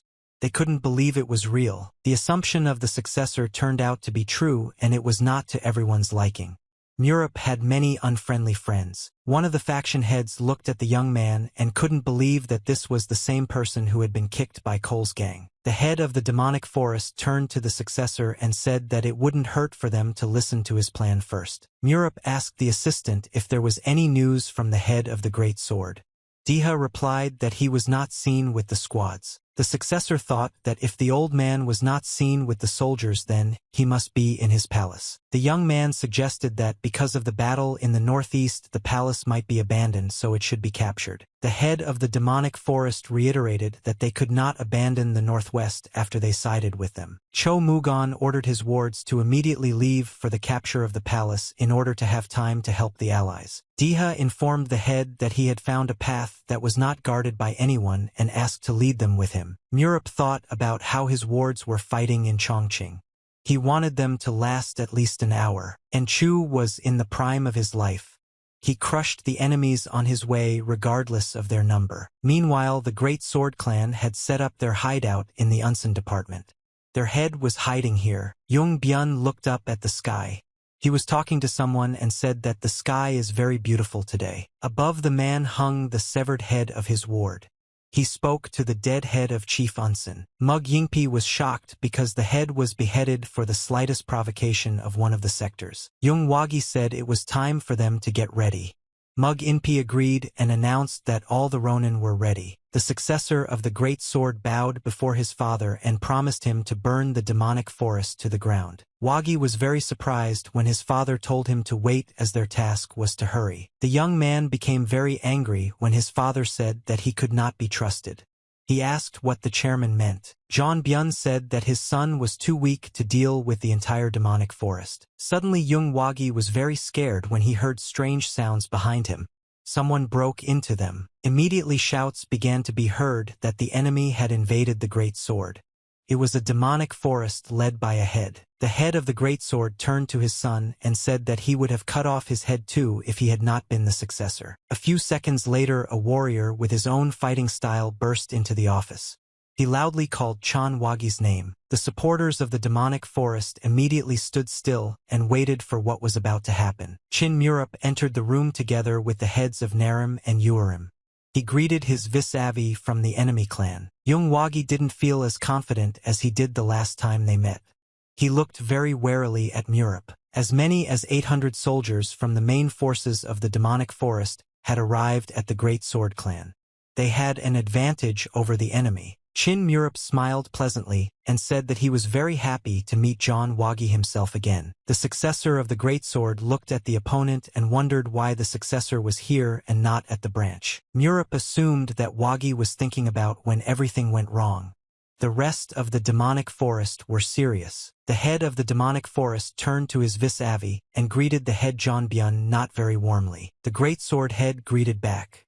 He said that they had not met so pleasantly for a long time. Cho Mugon said that he hadn't received an invitation in a while, so he decided to visit himself to talk for a while. Taking out his sword, Yung Byun said that he would have found it himself if Cho hadn't come. He understood that the enemy surrounded them. Without the Ronin, the Great Sword had about 100 fighters at its disposal. The demonic forest had numerous advantages. The head of the Great Sword was in a very difficult situation. He did not think that this would ever happen in his own house. John Wagi turned to his father and said that he would make a way, and then they would be able to reach the northwest in time. Mug Yingpi felt out of place. He assessed his surroundings and exhaled heavily after that. The Ronin warned the successor that it was best to start the battle before the demonic forest was in full force. John Wagi confidently looked ahead and agreed with the head Ronin. He was preparing to attack. In a couple of seconds, the Great Sword decided not to wait any longer but to attack the enemy. The head was also ready to fight. Cho Mugon also decided not to sit back on the defensive. He turned to his successor and asked him to leave Chong Bayan to him. Chief Weramu did not engage in battle on orders. He assessed the situation on the battlefield, which was in favor of the demonic forest. He was looking at Chong Byun, who was nicknamed the Sichuan Sacred Sword. Could scare anyone in Murima, but he was opposed by Cho Mugon, a demonic sword of destruction whose fame was no less magnificent. The head of the demonic forest was the first to enter the fray, delivering a powerful blow. The battle of the two giants has begun. Yung Wagi felt out of place. He was waiting for Chin Murup, but the successor of the demonic forest was in no hurry. The red-haired warrior decided to attack first. He gripped his sword tightly and brought the blade to his head. Murup stood opposite and watched this with a stony face. The young man was not going to do anything yet. Wagi continued to demonstrate his skill and was about to use a deadly orange energy technique. Rat Palm, he was stopped by his father and ordered not to use this technique for anything. The successor apologized for this. Wagi could only demonstrate this technique when he could kill all the witnesses. But now was not the right moment. Murup ordered the army to block the greatsword's retreat to prevent them from escaping. The young man saw only the initial stage of Wagi's attack, but he managed to notice everything that was needed. He was very alarmed by this technique. The order was given to surround the great sword. The plan was to skillfully use their numerical advantage. Murup decided to rise into the air and look at everything from a height. He kept thinking about that technique. Lowering his head, the successor saw that his uncle had engaged in battle with the head of the Greatsword clan. They fought not for life but for death. Losing loses everything. Everyone understood this very well during the battle. John Wagi and the Ronin formed a circle. Murup knew they needed to be watched as they could reach Mughan. The successor first of all wanted to deal with Mug Inpi. Suddenly he realized that he was not watching Udiha. Meanwhile Diha felt like he was in a situation from the past. He held the sword firmly in his hand, but it was shaking. The warrior himself in red stood behind his allies and could not move. He was very afraid of making a mistake. Diha noticed the successor telling him not to be afraid and not to think that he might injure his allies. Diha turned back and remembered that his main target was Mug Inpi, who had been ordered to be eliminated by Murup. Diha immediately came to his senses after the successor's look and told himself that now was not the time to doubt and hide. The man felt a second wind in himself and confidently rushed into battle, saying that Mug Yingpi could dig his own grave. Ronin in turn fought with other warriors. However, he could not fail to notice the attack from the warrior in red. The fighters collided with swords. On the battlefield began another battle of roughly equal opponents. Diha no longer doubted himself and promised the enemy that today he would die at his hands personally. Murup watched as the other Ronin immediately began to panic after Diha stepped on Mug Inpi. The successor of the demonic forest was fighting a tactical battle. He called the heads Uerima and Nerima to him for an order. He told them to take the smaller half of the squad and head northwest. He himself promised to join as soon as he finishes here. Chairman Nerimu was in no hurry to leave. He called the commander of the Black Soul unit to him, who immediately arrived. The old man ordered the commander not to take a single step away from his successor until the battle was over. Now he could leave with peace of mind. Murup only waved his hand at him, saying that he would manage without him. Murup continued to watch the battle between the two heads of the warring clans. He noticed one very strange thing. The young man noticed something wrong in the movements of the head of the greatsword. Something seemed to be missing between the use of techniques. After observing for some time, the successor came to the conclusion that the head seems to be deliberately avoiding the most effective movements. Suddenly one thought dawned on the young man. His eyes widened in shock. He recognized something wrong in these movements. The demonic forest successor realized that he needed to take some action after what he saw. The commander of the Black Blood unit asked the successor what happened to him. The young man replied that there was work for the man. He tossed him a piece of wood and ordered it to be handed over to the head of Wangma's department immediately. The warrior caught the message. He looked at this mini-message and wondered if he really needed to deliver it himself. The successor confirmed. The commander of the Black Blood unit immediately ran to deliver the message, as he understood that the successor did not give stupid orders. In a minute, the man found himself next to the recipient, who was fighting with opponents, and handed him a message from his successor. The head of the department Wangma wanted to know why he did this. The messenger replied that this was what the successor had ordered. The commander of the Black Blood unit turned back and informed his successor that his message had been successfully delivered. But looking up, the man realized that he was talking to himself. The successor of the demonic forest has disappeared. The heads of the two warring clans continued their battle. Cho Mughan had the upper hand and Zhang Bian was forced to defend. The head of the demonic forest told his visage not to run away anymore but simply to surrender and save the lives of his wards. But Yung Byung had his own plans for this fight. He quickly assessed the situation on the battlefield and found his son behind him. Retreating to the right distance, the greatsword head took his son by the collar and pulled him with all his might. He placed his successor in front of him as a defense and said that he was not going to surrender. Wagi was not happy. Cho Mugan was shocked that the opponent was using his own son as a defense mechanism on the field. The man had no choice and had to attack.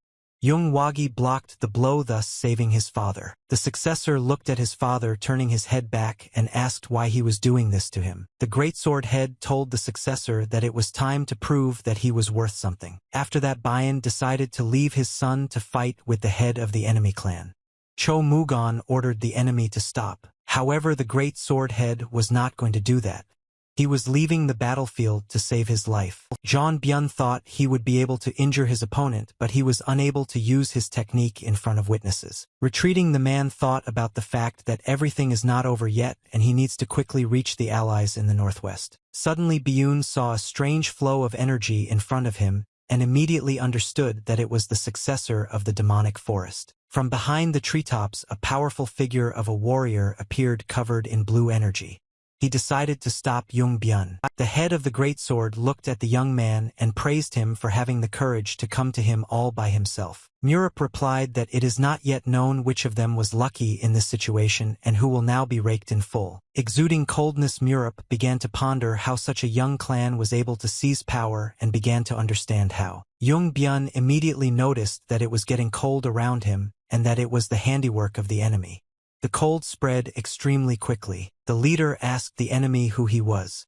Murup replied that this case does not concern the man. The demonic forest successor said that it was time to take the 1,000 sharp swords of Jet Sky technique from Bayan. The head of the demonic forest faced off in battle with the successor of the great sword. Their battle was just beginning to heat up. Young Wagi stared into his opponent's eyes. Wagi thought about his father's words about proving his worth. He smiled sinisterly as he remembered the figure of his father. Cho Mugon did not fully understand the behavior of his opponent. Young Wagi was going to prove his strength to his father by using a secret greatsword technique. Cho Mugon couldn't believe that the young man was going to use this technique and say goodbye to his life for his father. In the midst of the battle, the head of the demonic forest ordered the head of Wang to join the allies in the northwest. The man wished his boss luck in battle and said he would leave a Black Soul squad to help him. The wards went to the northwest and the head remained on the battlefield with the successor of the enemy clan. Young Wagi radiated more and more energy with each passing second. He was going to end it all with one attack. Cho Mugon immediately understood that the young man was using reverse energy circulation. Wagi had an ace up his sleeve. Raising his sword, the head of the demonic forest shouted that Wagi wasn't the only one who decided to hide the trump card for last. Diha noticed how the head of the demonic forest was about to use his deadly technique and became very wary. He was quickly brought back into the fight by Mug Yingpi, who kept the opponent from resting and used his half-moon strike. Diha informed the chief Ronin that the successor to the greatsword was in mortal danger and might die. Mug Inpi replied that Diha would not take him long and he would quickly defeat him and then help his successor. After dodging the enemy's last attack, Diha said to slow down a bit as the victory would be his. After that, the warrior in red rose into the air and swung his sword with all his might to deliver a powerful blow. Diha managed to push the enemy back a couple of meters, and he warned the Ronin that he had already analyzed his every move. Diha's shot hit the target. Mug Yingpi couldn't do anything and was defeated by the colorblind fighter. Diha confidently looked at the vanquished enemy and thanked Murup's successor for helping him. Standing tall over the Ronin's corpse, Diha said that he would find a better master in his next life. Suddenly, De's attention was drawn by a voice that announced that both of them had dealt with their opponents very quickly. It was Cho Mugon who defeated Wagi, who used reverse circulation.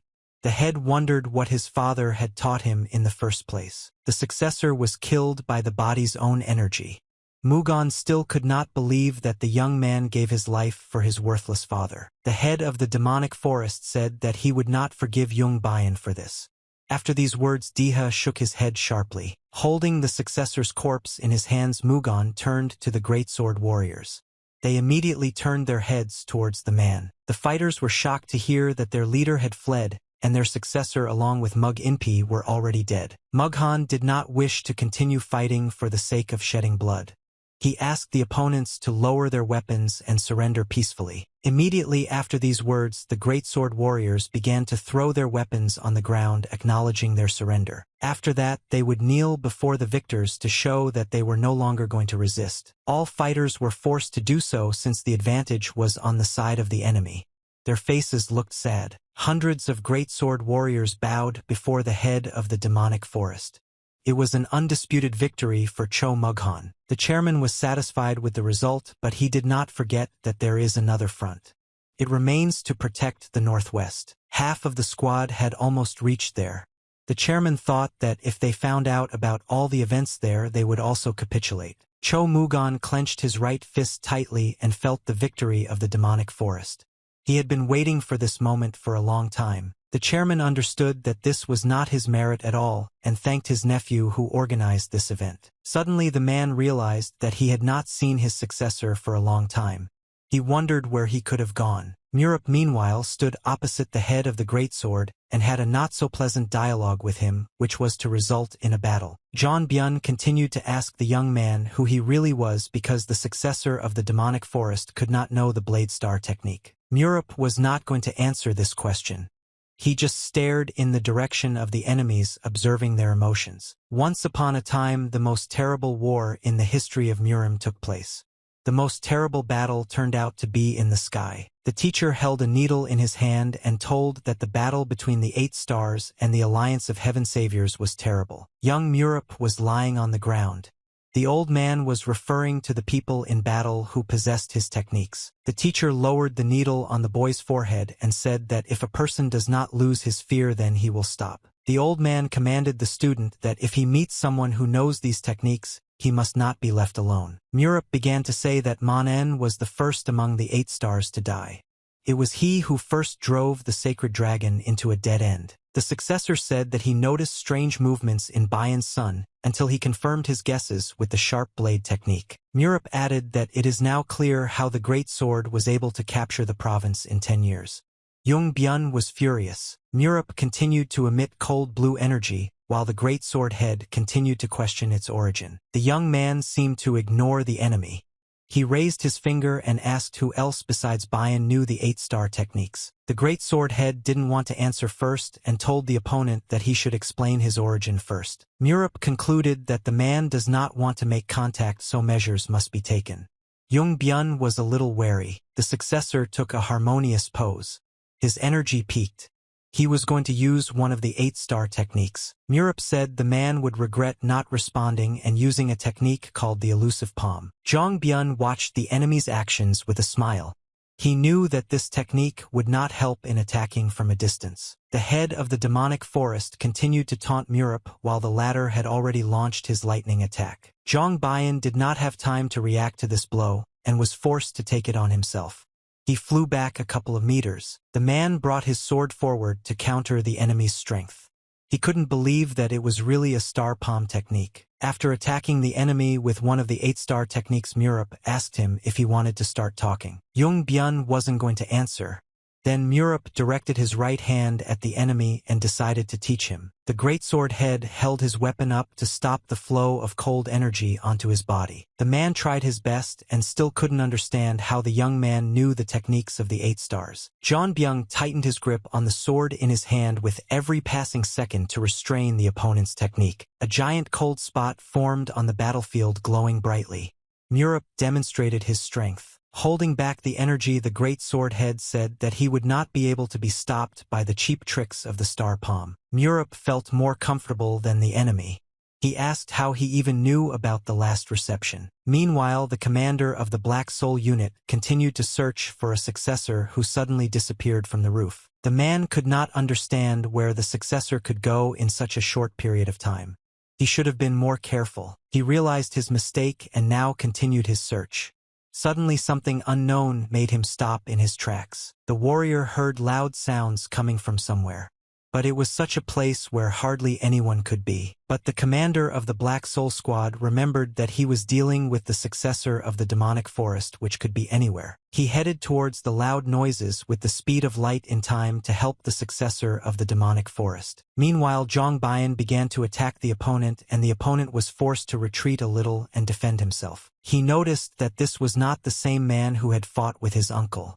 Bayan realized that there was no point in hiding his strength. The young man also noticed that after the last attack, the enemy, on the contrary, began to reduce the distance between them in order to attack. All this time, Murap tried to understand if there was any reason for such a turn of events. Bayan prepared to strike with his sword. The demonic forest successor continued to retreat, and seeing that the enemy was about to use the technique, laughed a little. Byung didn't really like such laughs during battle. He advised his opponent not to laugh in vain. However, Murap never did what he was not sure about. He asked the opponent if he really thought that it was all just like that. Zhang Bayan launched a flurry of attacks, but the successor focused on his opponent's movements and deftly avoided the barrage of blows. The head of the great sword continued to rage and advance. Murap decided not to sit on the defensive any longer and prepare for the offensive. After delivering a powerful blow, Bayan again asked the young man how he knew the techniques. Murap said that somehow these are too many questions for a dead man. Gathering energy around his right palm, Murap ordered the enemy to tell him how he knew the thousand-blade technique. The demonic forest successor delivered a powerful blow which the enemy blocked with a sword.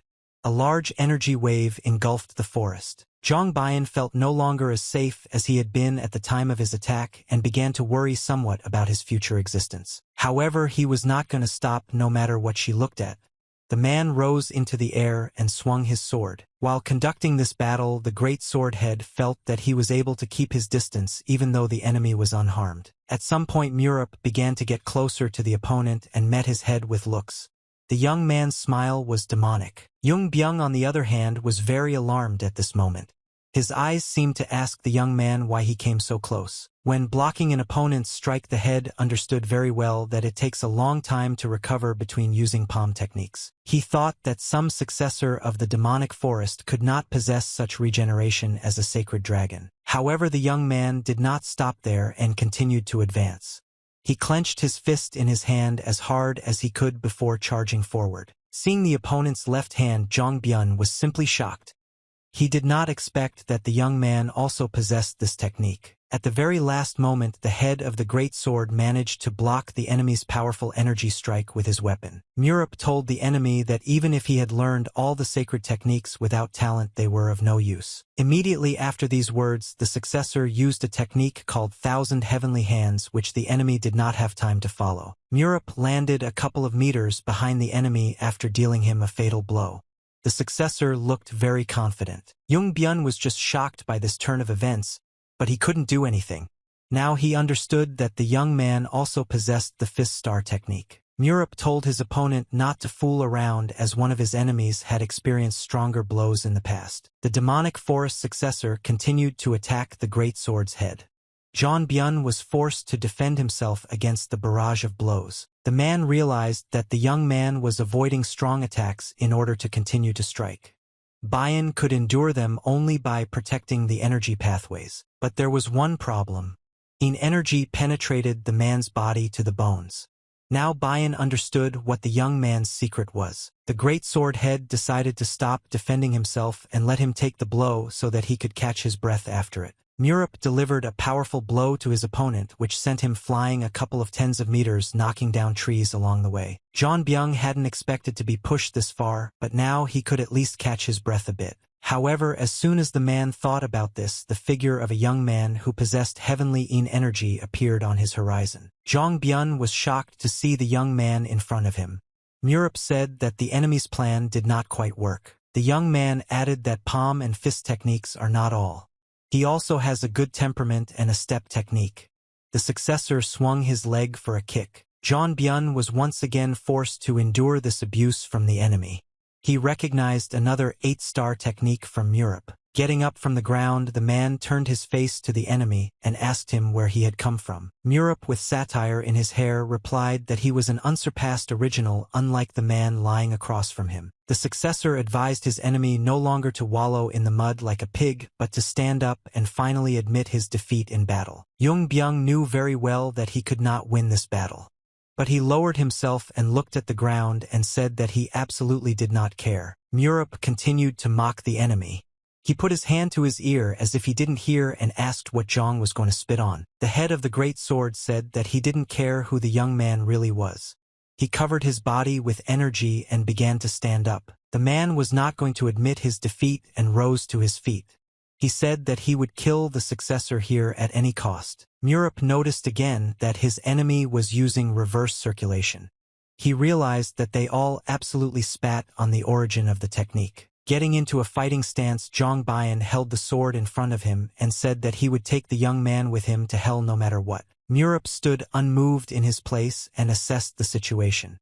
From the appearance of the enemy, the young man understood that he was preparing to die. The successor of the demonic forest began to deliberate on how to counter this technique. He perfectly understood that palm and fist techniques would not help here. Suddenly one thought dawned on him and his eyes widened. Murup could not believe that everything could be so simple. Opposite him the enemy continued to rage and he also began to spit blood. He ordered his successor to prepare for the last battle. But Qin Murup had slightly different plans for tonight. For some time he continued to look at the enemy with wide-open eyes. Then the follower turned his back to the enemy and then turned his head back to look at his reaction. Murup realized that it was better for him to leave the battlefield altogether since the man himself would die if he used the next technique. Zhang Bian was simply shocked by the enemy's behavior. He did not understand anything at first and followed him with his gaze. At one point the head of the great sword shouted loudly and ordered the successor to stand still. His eyes glowed with a red flame. Zhang Bian began to catch up with the enemy and asked him what kind of warrior he was after he fled the battlefield. Murup advised the man to keep quiet after he threw his son to his death, and he himself ran away like the last rat. He added that such a freak will never understand what a family is. Zhang Bian became even more angry and decided to speed up. Murup was a bit worried at this point. He continued to run away from the enemy, periodically looking back in his direction. He didn't want to go into battle with someone who would eventually die himself, especially since certain restrictions were imposed on the young man. Next he understood very well that both Uncle Zhangbian had an internal wound, so you could just run with him for half an hour. Murup calculated everything to the minute and considered his main mission to focus on himself so as not to harm the people of the demonic forest. The successor of the demonic forest avoided any confrontations with the enemy and began apologizing to him for the way things turned out. He added that he just likes well-considered decisions. At this moment, the successor's attention was diverted by something strange behind him. He was finally found by the leader of the Black Soul unit and rushed to help. However, Murup was not at all happy with such help at this moment. Zhang Bian continued to catch up with the successor and loudly ordered the uninvited guest to get out of the way. Murup immediately understood that his ward would not stand behind him but would want to protect him, so he would surely die. The leader of the Black Soul unit did exactly as the successor had assumed. He told his master to beware of this crazy grandfather. At the moment of the impact, the warrior of the demonic forest managed to protect his master and in time placed the sword under a powerful energy blow. The man did not expect such a turn of events. The force of the blow turned out to be not only powerful, but he began to cough up blood. The warrior did not expect that their difference in strength would be so colossal, but there was nowhere to retreat and he continued to strike. Zhang Bian continued to rage and shouted loudly that he would tear all his enemies to pieces. His face looked demonic. The leader of the Black Soul unit realized that he was no longer able to resist this man and prepared for certain death. However, the warrior did not expect that the successor would stand up for him.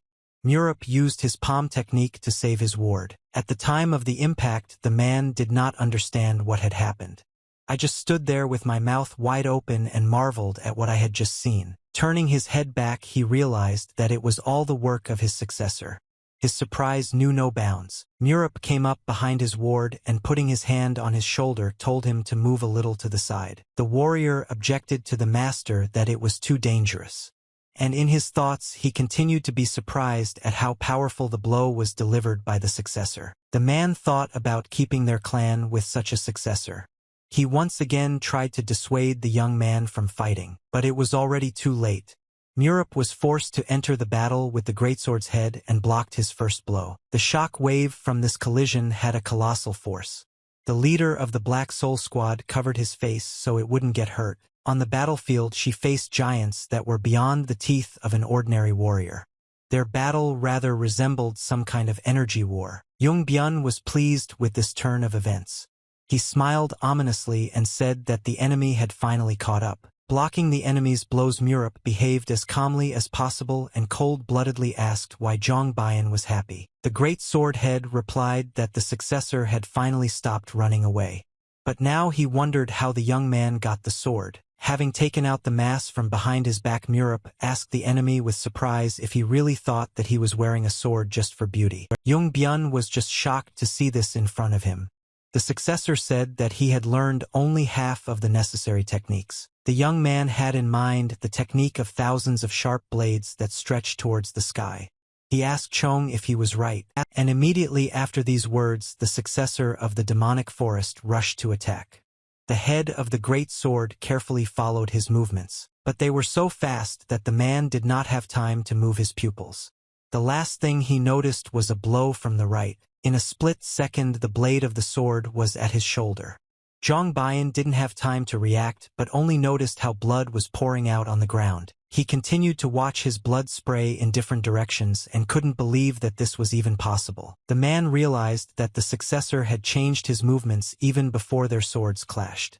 It was proven energy management. With a sinister smile, the young man said that this was the complete technique of 1,000 sharp blades which the man had never mastered. Bringing the sword to his face, the young man asked the enemy why he could use secret techniques but not himself. After these words, the successor of the demonic forest swung his sword from behind and on the nose a flurry of powerful blows towards the enemy. John Byung could not do anything, and did not even notice how sharp and fast the blows managed to reach his body. The man had no choice but to scream loudly from the unbearable pain. He began to lose blood rapidly. The leader of the Black Soul Squad stood to the side and watched all of this.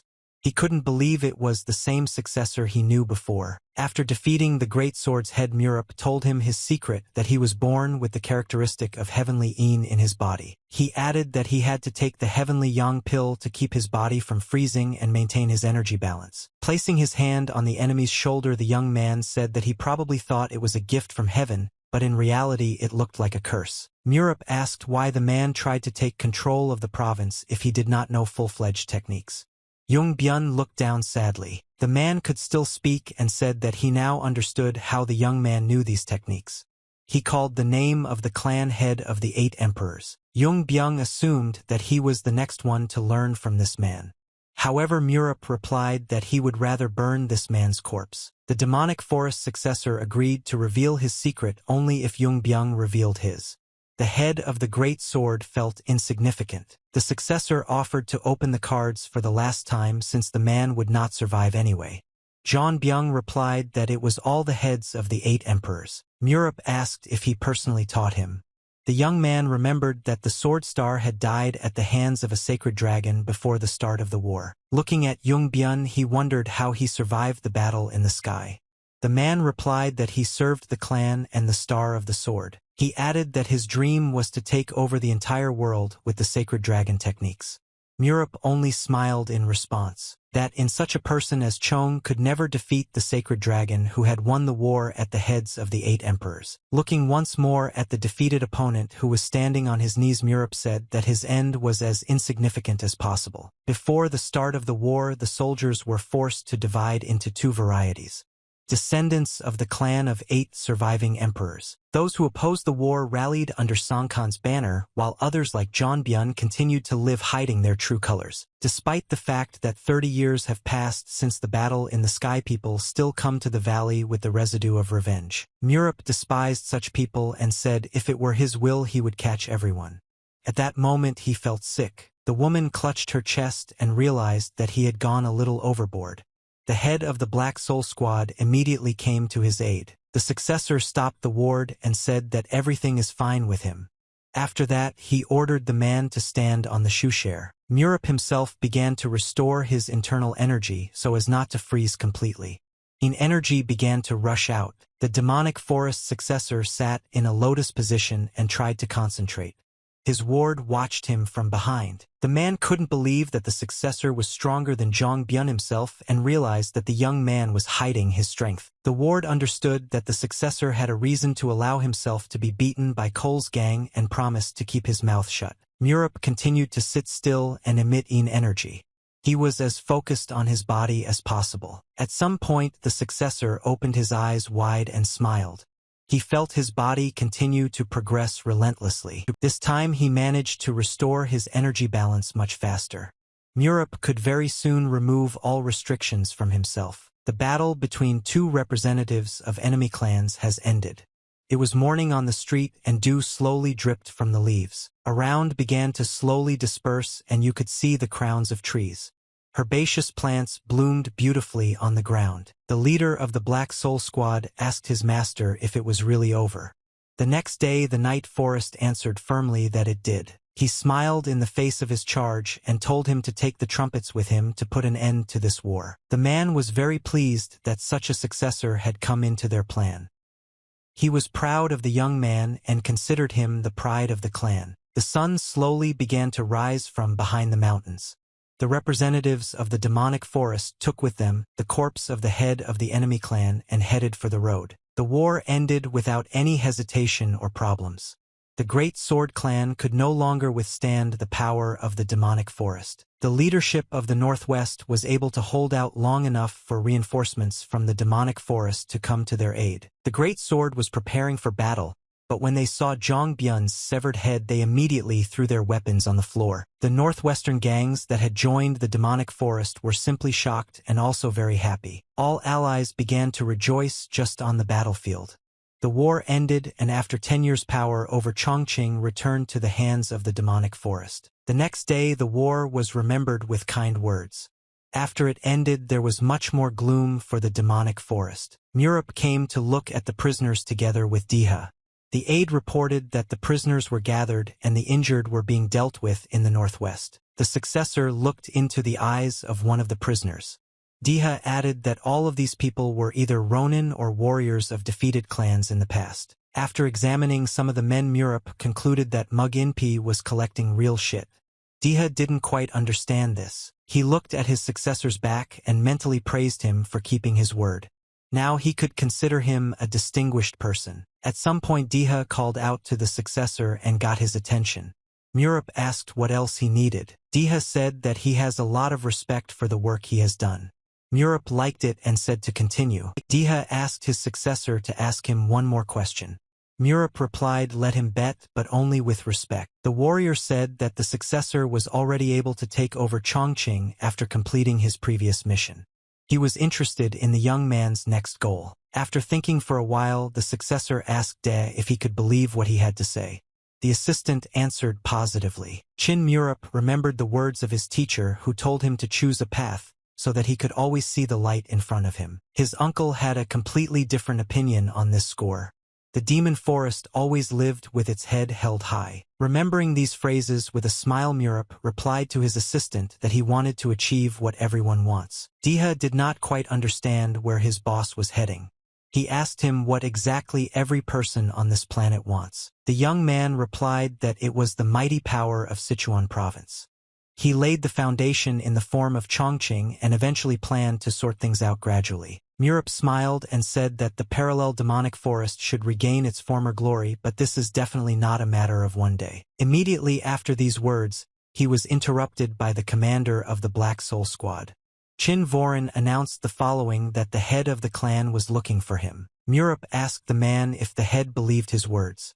Zhang Waren was petrified and replied that he did not fully understand it. Cho Mugan wanted to know who killed Yung Bian. Voren promised his successor to keep his mouth shut, so he didn't tell the truth. He was forced to invent a fairy tale in which he was saved by a mysterious martial artist. Of course, there was also the fate of the truth about Murup. The successor did not want his father to find out about his abilities, but he was wary of how he would perceive this machination of lies. Murup immediately decided to go to his uncle and entered the room with his assistants. He folded his hands together in greeting. The heads of the northwestern clans were also present at the meeting. Chief Saka said that they have been waiting for him for a long time. Murup was surprised that the union had already become so friendly. Sok laughed and said that there was a way to celebrate the victory. Cho Mugan congratulated the successor and praised him for his efforts reporting some resolved issues with the Northwest. Chief Saka was grateful that Cho Mugan had given one of the 3 million silver greatswords to rebuild the Northwest. Murup was pleased because the tense situation was no longer in the air and the greatsword was out of the question. The successor sat opposite the head and advised that everything was resolved this way. He asked why he was needed at this meeting. Taking out the scroll, the head of the demonic forest said that his father had ordered to reward his grandson for his achievements. Opening the document, Cho Mugon began to read that as the current head of the demonic forest he announced the following. Those present listened attentively to the fact that Chin Murup had a tremendous impact on the future of the clan and therefore should be rewarded. Cho Mugon appointed Murup as the commander of the Shining Dragon Squad as ordered by the previous head of the demonic forest. Murup did not understand at all what was happening here and why he had this status. This only burdened him as a successor. Chairman Narima advised his successor not to make such a facial expression but to sit straight and not forget about formalities. Murup agreed with the old man and said that he accepted this order. However, his face left her with better emotions. Cho Mugon ordered Chief Urim to bring in a sword of silver radiance and a commander's seal which symbolized strength and loyalty. Yu Hassan said that this sword has special symbolism. He added that this sword was used by Murup's mother. The successor took the weapon in his hands and looked at him with surprise. He was told that this was the only thing left after Irina. Yu Hassan added that Murup's mother was also a member of the Shining Dragon Squad during her lifetime. Murup began to listen more carefully. Cho Mugon said his sister was appointed vice commander of the unit that his older brother was leading at the time. Chin Murup bowed and said that he accepts the will of his relatives and undertakes to continue the prosperity of the unit. Cho Mugon was pleased with this result. However, prosperity and loyalty were not what he was most interested in. He thought of his father who had not given this order because of this. Cho Mugon believed that this was necessary for the good of Murup himself. The former head of the demonic forest wanted his grandson to be able to finally win the favor of those around him. After handing over the sword, Yu Hassan informed about the location of the detachment's shelter and congratulated the young man on his appointment. All those present, including head Narima, folded their hands together as a sign of respect and also congratulated the successor on his appointment. Some of the representatives of the Northwest even shed a tear when they heard the story of this squad and the Sword of Light. Udiha and Warin were proud of their boss. They looked at him with their heads held high and smiled. Murup looked pleased, although he did not understand why he needed it. However, the young man was not going to contradict his head. The head of Naramu suddenly turned to his vis-a-vis from Waramu and called him a friend. He asked Hassan what he needed. The men did not tell the young man who he would lead. But it didn't matter because everyone believed in his strength and loyalty. Murup left the meeting room with his chief aide. Diha asked if the successor knew about the composition of the squad. The leader of the Black Soul Squad told him that the composition of the squad was quite unusual. Murup asked what exactly that meant. Diha said that there were people in the Shining Sword Squad who held leadership positions in the Great Sword Clan before the defeat. These people were in search of faction heads, and when they returned they had already lost. Diha believed that they would be hostile. Murup immediately understood that these people had been robbed of their wealth and now they were also forced to work for him. Diha confirmed everything. The successor began to think what to do with these men. He couldn't just put them in the same positions in the demonic forest. Murup did not understand only one thing: why those old farts pushed these devils into his mother's unit and now his own. Murup arrived at the shelter of his squad. They were preparing to go into the middle and were a little worried about the outcome. The successor went first. He slowly opened the front wooden door, which immediately creaked unpleasantly throughout the room. Those present immediately paid attention to the entrance. They looked there with cold eyes and expected who would appear there. The current members of the Shining Dragon Squad were somewhat shocked when they saw who had come to visit them. Murup showed his face to those present. He didn't feel very comfortable and wondered what to do next. After looking at the men, Murup said that he did not know anyone here, but they looked really menacing. The former commander in the Great Sword Clan was the first to speak. Pun and asked the guest if he was indeed the same successor. Murup replied that he was really the successor and introduced himself as a great strategist and also a real nice guy. The men listened as the young man praised himself for shaking up the war plans with his brains and thus winning. Murup also celebrated his victory over Wagi and ended by wiping the entire Great Sword Clan off the face of the earth. Udiha did not feel very comfortable after such an introduction. He was a little worried about what the sweat on his face was saying. The warrior in red was unlikely to match his successor in achievement, so he simply introduced himself as Udiha. Stepping forward, Murup offered to leave everything in the past as the men were already part of the demonic forest. He decided to sit opposite so that the audience could see him better. The young man slowly leaned on the arm of the chair. The successor sat more comfortably, clasped his hands together, and with an ominous smile greeted the Salig in the demonic forest. Those present were a little shocked by the behavior of the successor. They still did not know how to react to his words and actions. The unit of the Shining Dragon was disbanded for quite a long time. Because of this, the condition of the room left much to be desired. Murup told his wards that they will have to live here, so they must immediately bring mops and brooms to clean. Pun En was not very pleased with such an order from the young man. He gave him a sidelong look of disdain. However, the man crossed himself and agreed to carry out the order. He had nothing left in such a situation. The former commander called Ju Cho and Hu En to follow him.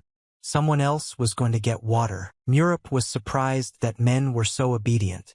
He assumed it was because they had no other choice. The successor watched the wards with great enthusiasm.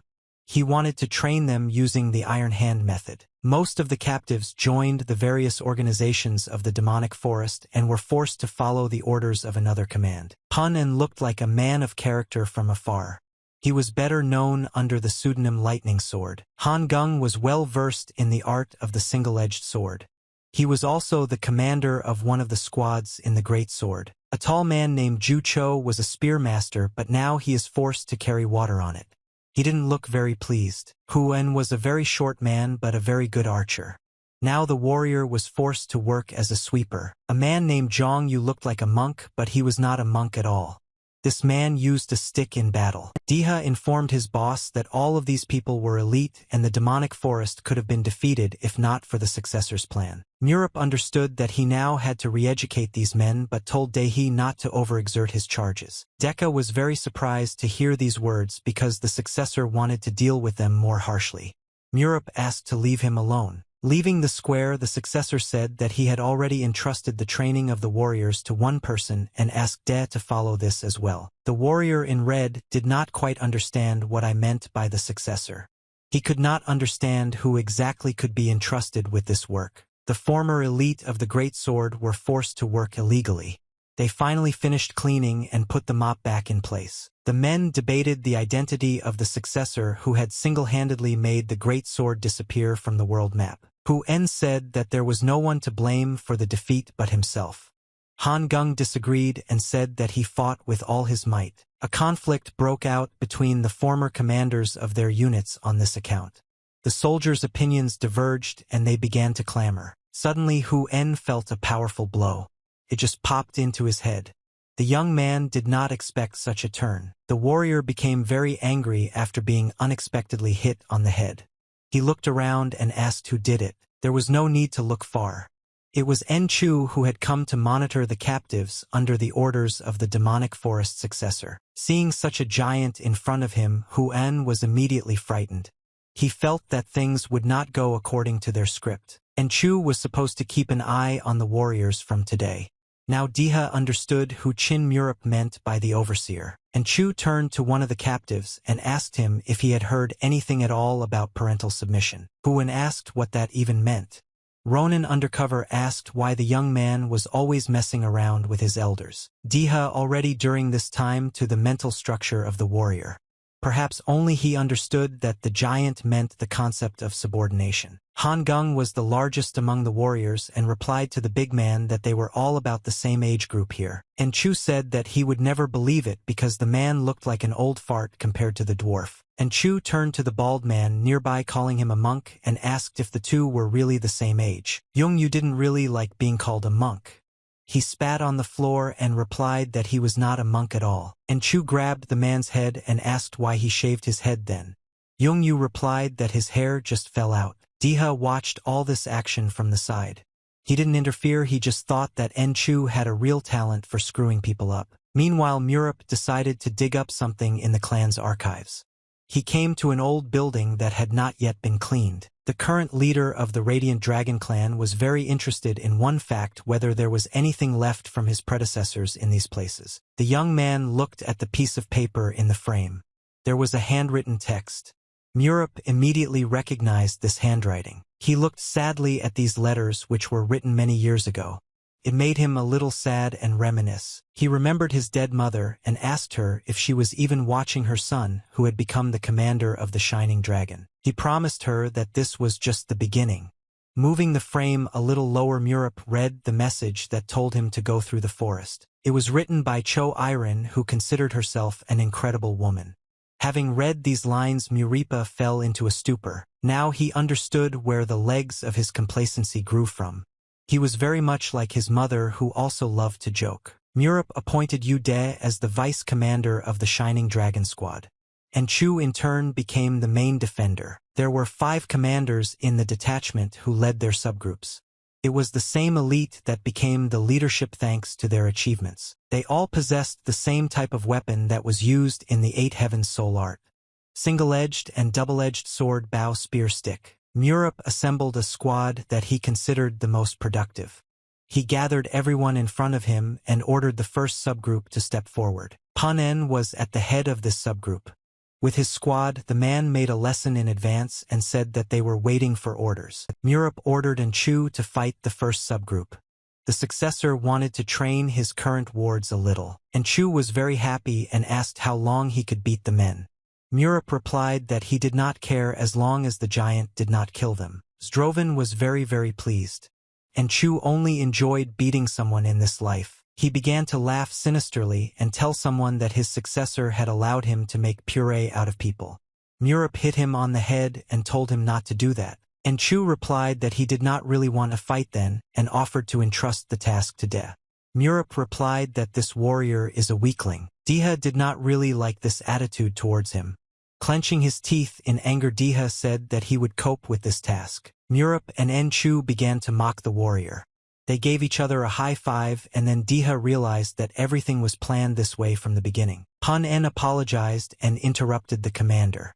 He asked what was going on and called it all a real circus. Murup replied that it was not a circus and the vice commander was not made up by a finger, because then how could he defeat Mug Inpi himself? Pan En began to draw his sword and was about to test the vice commander's skills. He asked if it was possible to disobey subordination in battle. Udeha was also ready to fight and replied that he could. The Shining Dragon's vice commander invited his charge to begin. The warrior in red was immediately surrounded by fighters from all sides. Deha knew that Pan En was considered one of the best fighters in the Great Sword. The warriors rushed into battle against one enemy. Deha came up with an idea to use his own wards against the contractor. Pan En advanced on the vice commander from the front. One of the ordinary privates was standing behind Ude at this moment. The warrior in red took this man and intercepted his weapon. He covered his body with the body of one of the opponents. Pan En was very unhappy with such actions from the vice commander. He shouted that he had no honor and said to fight fair. Deha boldly answered that honesty will not help you win the battle, and sometimes you even have to wallow a little in the mud. Murup recognized his own words in this phrase and smiled. He was very pleased and called De a pupil of his school. The successor bid farewell to those present and ordered Chu to replace De when he was tired. Ronan asked how long they would fight. Murup replied that they would not pray for mercy yet. He added that this procedure will have to be carried out every day. This day was the beginning of the nightmare training of the Shining Dragon Squad. And Chu performed his role as a thug flawlessly. Only a few days have passed and the soldiers have already forgotten what such pride is. After training they could not stand up or even speak. Already a month later the head of the demonic forest was forced to use the power of this squad. He had no other choice. After reading one message, Cho Mugon learned that they were in mortal danger and needed to act immediately. It happened at the moment when summer was changing to autumn. Someone unknown destroyed someone's life and killed a person. The head of the demonic forest entrusted the Shining Dragon Squad with the first task. Although it was the first mission, it was very important. The head of the demonic forest held a meeting in the Tezen chamber. He called to him only one head Naram with whom he was drinking tea. At some point the door to the room opened and announced that the successor had arrived. The chairman ordered to let him in. Chin Murim walked into the meeting room and clasped his hands together. He greeted the head of the demonic forest and Cho Mugon greeted back. Cho Mugon said that he spoke with the head of Naram here about the new squad and asked his nephew how he was doing. Murup replied that he liked it. The head of the demonic forest warned that these people used to hold high positions, so there might be problems with them. Murup only laughed, remembering the ordeal. The head of Naramu sat silently in his place and did not say a word. He didn't even say hello, as if something was bothering him at that moment. The same could be said for the head of the demonic forest. Cho Mugon was immediately behind them when he discussed the new squad with his nephew. Murup immediately felt that something was wrong. He didn't understand why go around when you can say everything to your face. When the successor took the cup of tea, Cho Mugon immediately asked if he had not seen urine yet. Murup once understood that soon they would meet. The chairman confirmed the young man's guesses and said that it would happen on the next mission. He added that it will be extremely difficult. Murup clearly and confidently answered that his squad was ready for this. He said to immediately put all the cards on the table. Cho Mugon explained to someone that his wife's family is now in Pajong County. The road there takes about 10 days. Lowering his gaze downward, the head of the demonic forest said that it was necessary to find the father-in-law and brother-in-law who had disappeared somewhere. Murup was somewhat surprised by this statement. He asked how these people could just disappear in a small county. Chairman Naramu replied that there were various rumors. It even goes so far as to say that someone from Sanshin did it. The old man also mentioned the bloody sky and the demon madness. Murup thought that things were bad since the last two belonged to the three great thieves. But he also knew that Sanshin did not have a very good reputation, so he could also include himself in this evil four of hell. Chairman Narama warned that if the three great evils are really involved, then the governor can certainly ask for help. The old man noted that the young man learns very quickly, but to meet the real masters of martial arts knowledge will not be enough. Murup has not yet revealed his trump cards to the commanders-in-chief. He got up from the table and confidently put his hand on the table. The young man said that it was necessary to leave now since it was not clear whether the disappeared were still alive. The head of the demonic forest did not object to his nephew. He just wished him luck and told him to be careful. Chairman Naramu joined the chairman's wishes. He worried about his successor no less than his own uncle in this dangerous mission. Murup noticed their concern. The young man turned his head slightly in their direction and promised that he would return from this mission very soon. The night after the meeting, the successor went to the bamboo forest where he often walked. He discovered a conversation with one of his wards. He ordered the warrior to find out more information about the Sichuan masters' conflicts and possibly their weaknesses. All this was to be done by the commander of the secret squad, Sanshin So Jaiwan. He asked if he was not there to guard the king. Murup replied that En Chu would take care of this task. He was certainly a bit stupid but not completely a moron. Next he asked if there was any news from Manhwa. Jin Huan replied that the commander was always busy with his own affairs. Sanshin includes all the mountains and rivers as well as those who have been involved in banditry for a couple of decades and will not be able to change quickly. Sanshin pursues the goal of coexistence with Murim.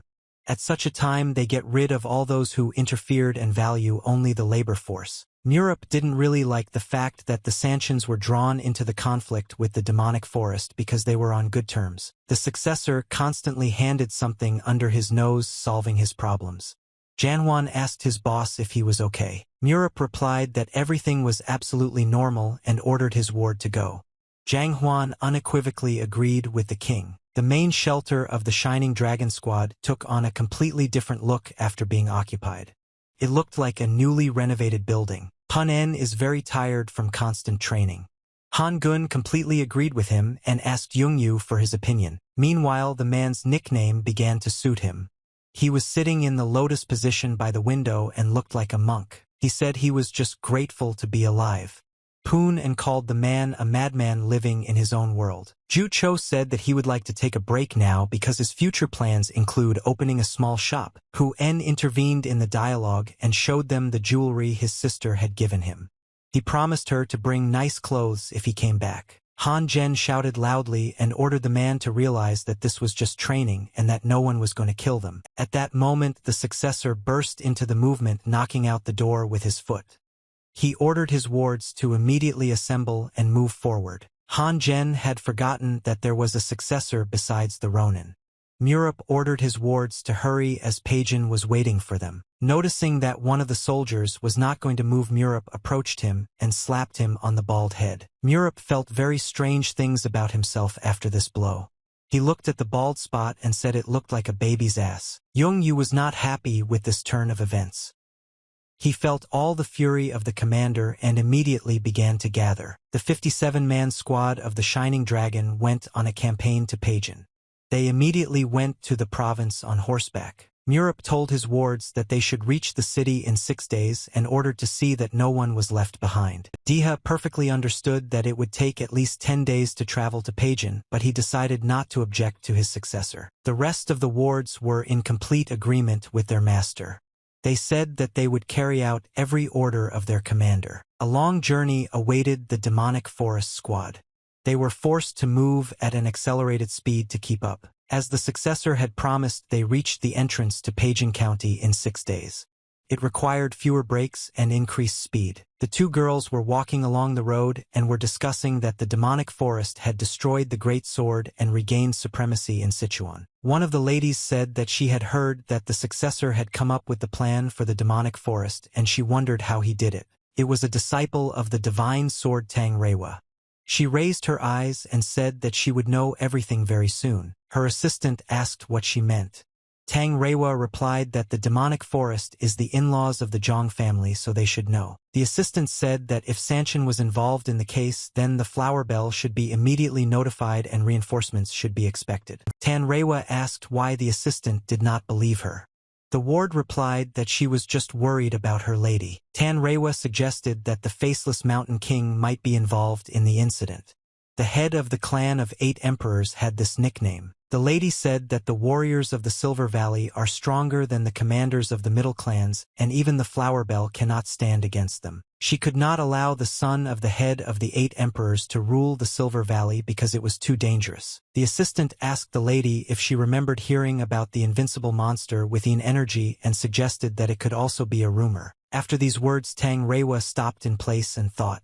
She agreed that there was logic in the girl's words. The lady thought that Sanchin had declared that he wanted to achieve coexistence with the rest of the world, after which the level of security and trade had increased. The true face of their leader remained unrevealed, but the woman believed that Sanchin would not want to start a blood war. Tang Reiwa said that she was also skeptical of the rumors, but they should not be ignored either, as this was the task of their clan. Suddenly the ward noticed unknown soldiers behind and suggested to her mistress, just in case, to use the masking technique. Tang Reiwa assessed the situation around her and realized that the warriors were not from the local countries. She agreed with the idea of a ward. The two women decided to use their clan's secret cloaking technique. They barely changed in appearance. The assistant told the lady not to worry, as even one of the 10 strongest warriors would not be able to suspect anything after this disguise. One of the soldiers approached them very quickly. It was Chin Murup, who immediately looked at the passers-by he passed. He looked very intently at the faces of the girls. They seemed quite suspicious to him, especially considering the terrain factor. The young man looked into the face of one of the girls, but could not see anything there. The eyes were hidden in the shadow of the headdress. A squad of shining dragons drove past 2 mysterious strangers. The assistant told the lady that they did not suspect anything. Murup immediately after that asked De if he had noticed those 2 strangers. Enchu began to wriggle out and was silenced by the commander. The successor assumed that the girls were going to Paijin and ordered the vice-commander to attach a couple of men to them as soon as they reached the village. Diha asked why this was necessary. Murup replied that he was absolutely sure that one of them was under the camouflage technique. Diha clarified whether the successor really meant masking and how much he himself had not noticed anything of the sort. Murup replied that the texture of their skin was disturbed, and this can only be done on purpose. The girls also hid their inner energy. The Radiant Dragon Squad has arrived in Paijin County. The successor ordered the vice-commander to order the privates to watch the girls, but carefully. And Chu found it strange that the street was too quiet. Diha agreed with this and felt that the city was somewhat under the influence of robbers. Murup said that you can find out about it from the Chan family, but for now you should leave the horses to rest and do the same yourself. Murup's wards discussed behind his back the involvement of the Mountain King in this situation and did not understand why he needed it. They dropped the option with this man because they considered him a little more cunning. Murup mentally called the men idiots since he was the Mountain King. But the next one agreed with what was most strange here because he believed that no one should spread rumors about him here. The deserted streets spoke of the fact that a disappearance was taking place here, and Murup was unhappy that Sanchin was involved in the case. A squad of shining dragons drove up to a building guarded by a sentry. The man came from the John clan and was named Cha Wai. The guard asked the guests where they came from. Murup got off his horse and answered that he had come here on the orders of the head of the demonic forest. The entire squad began to dismount. Cha Wai replied that they were expected, but they arrived a little earlier than expected. Murup told his wards that they could rest, and he himself went to see his aunt.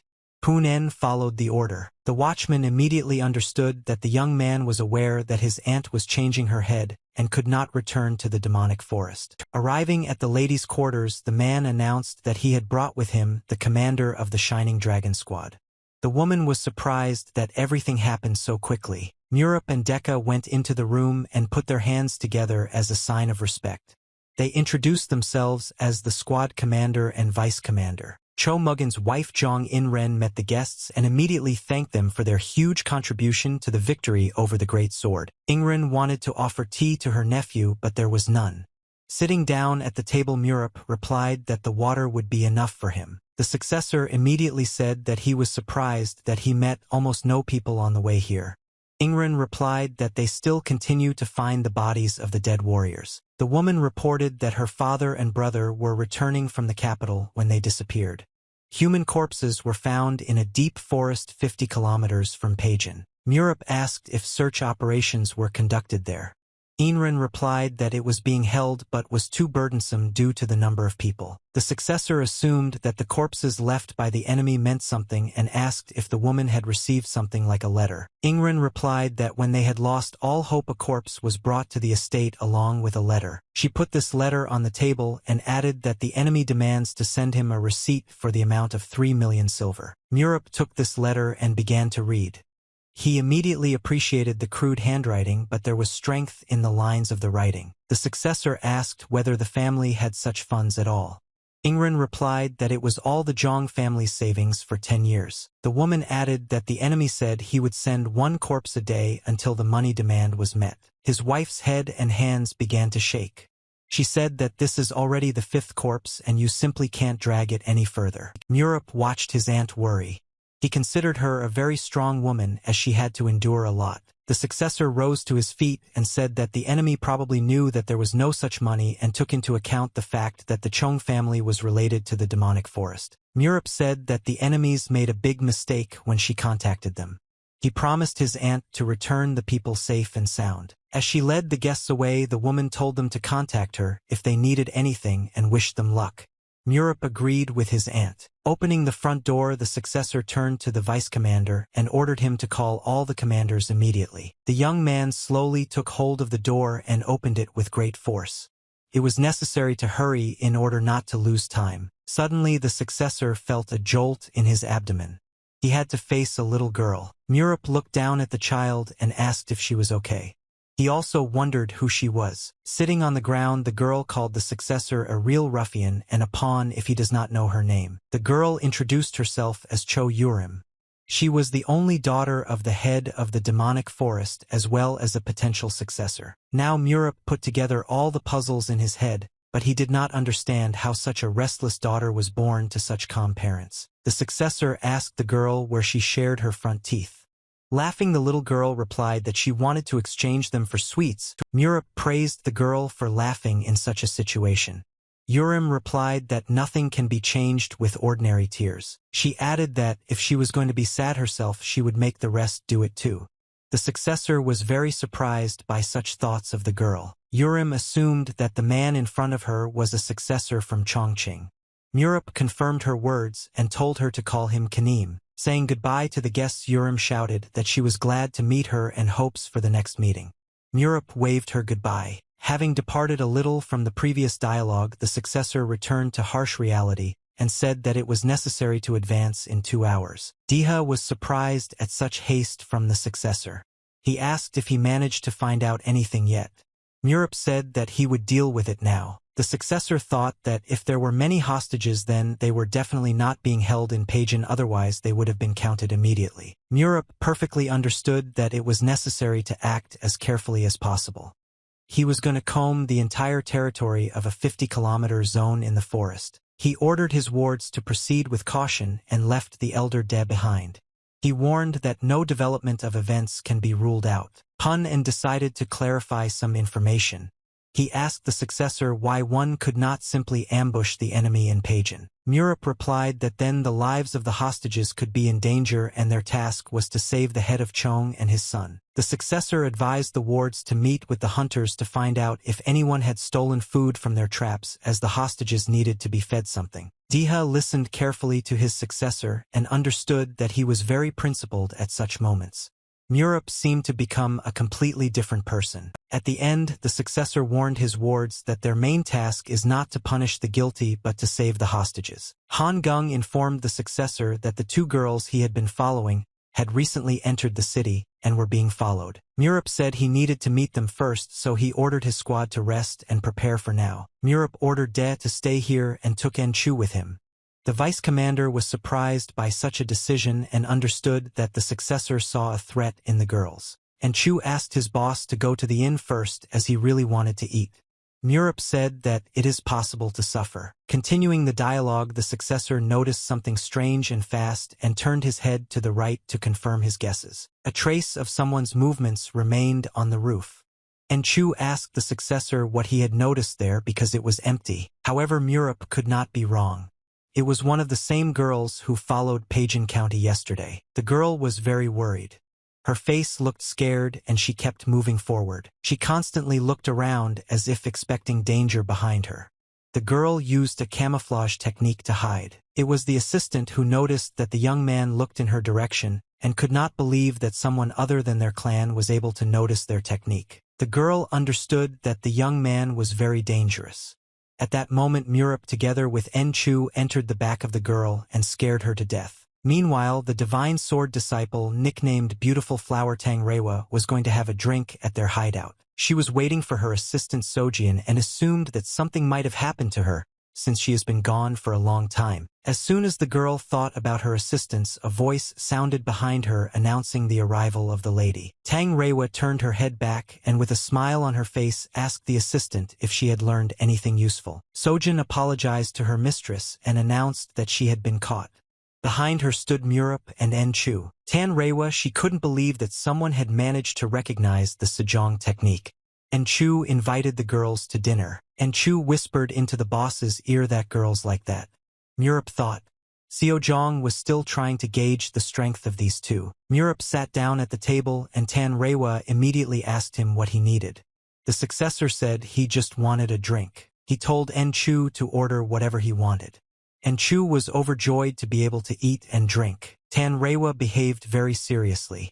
She silently looked in the direction of the uninvited guests, waiting for what they would do. Murup behaved very loosely. He raised his glass and asked the girls if they wanted to keep them company.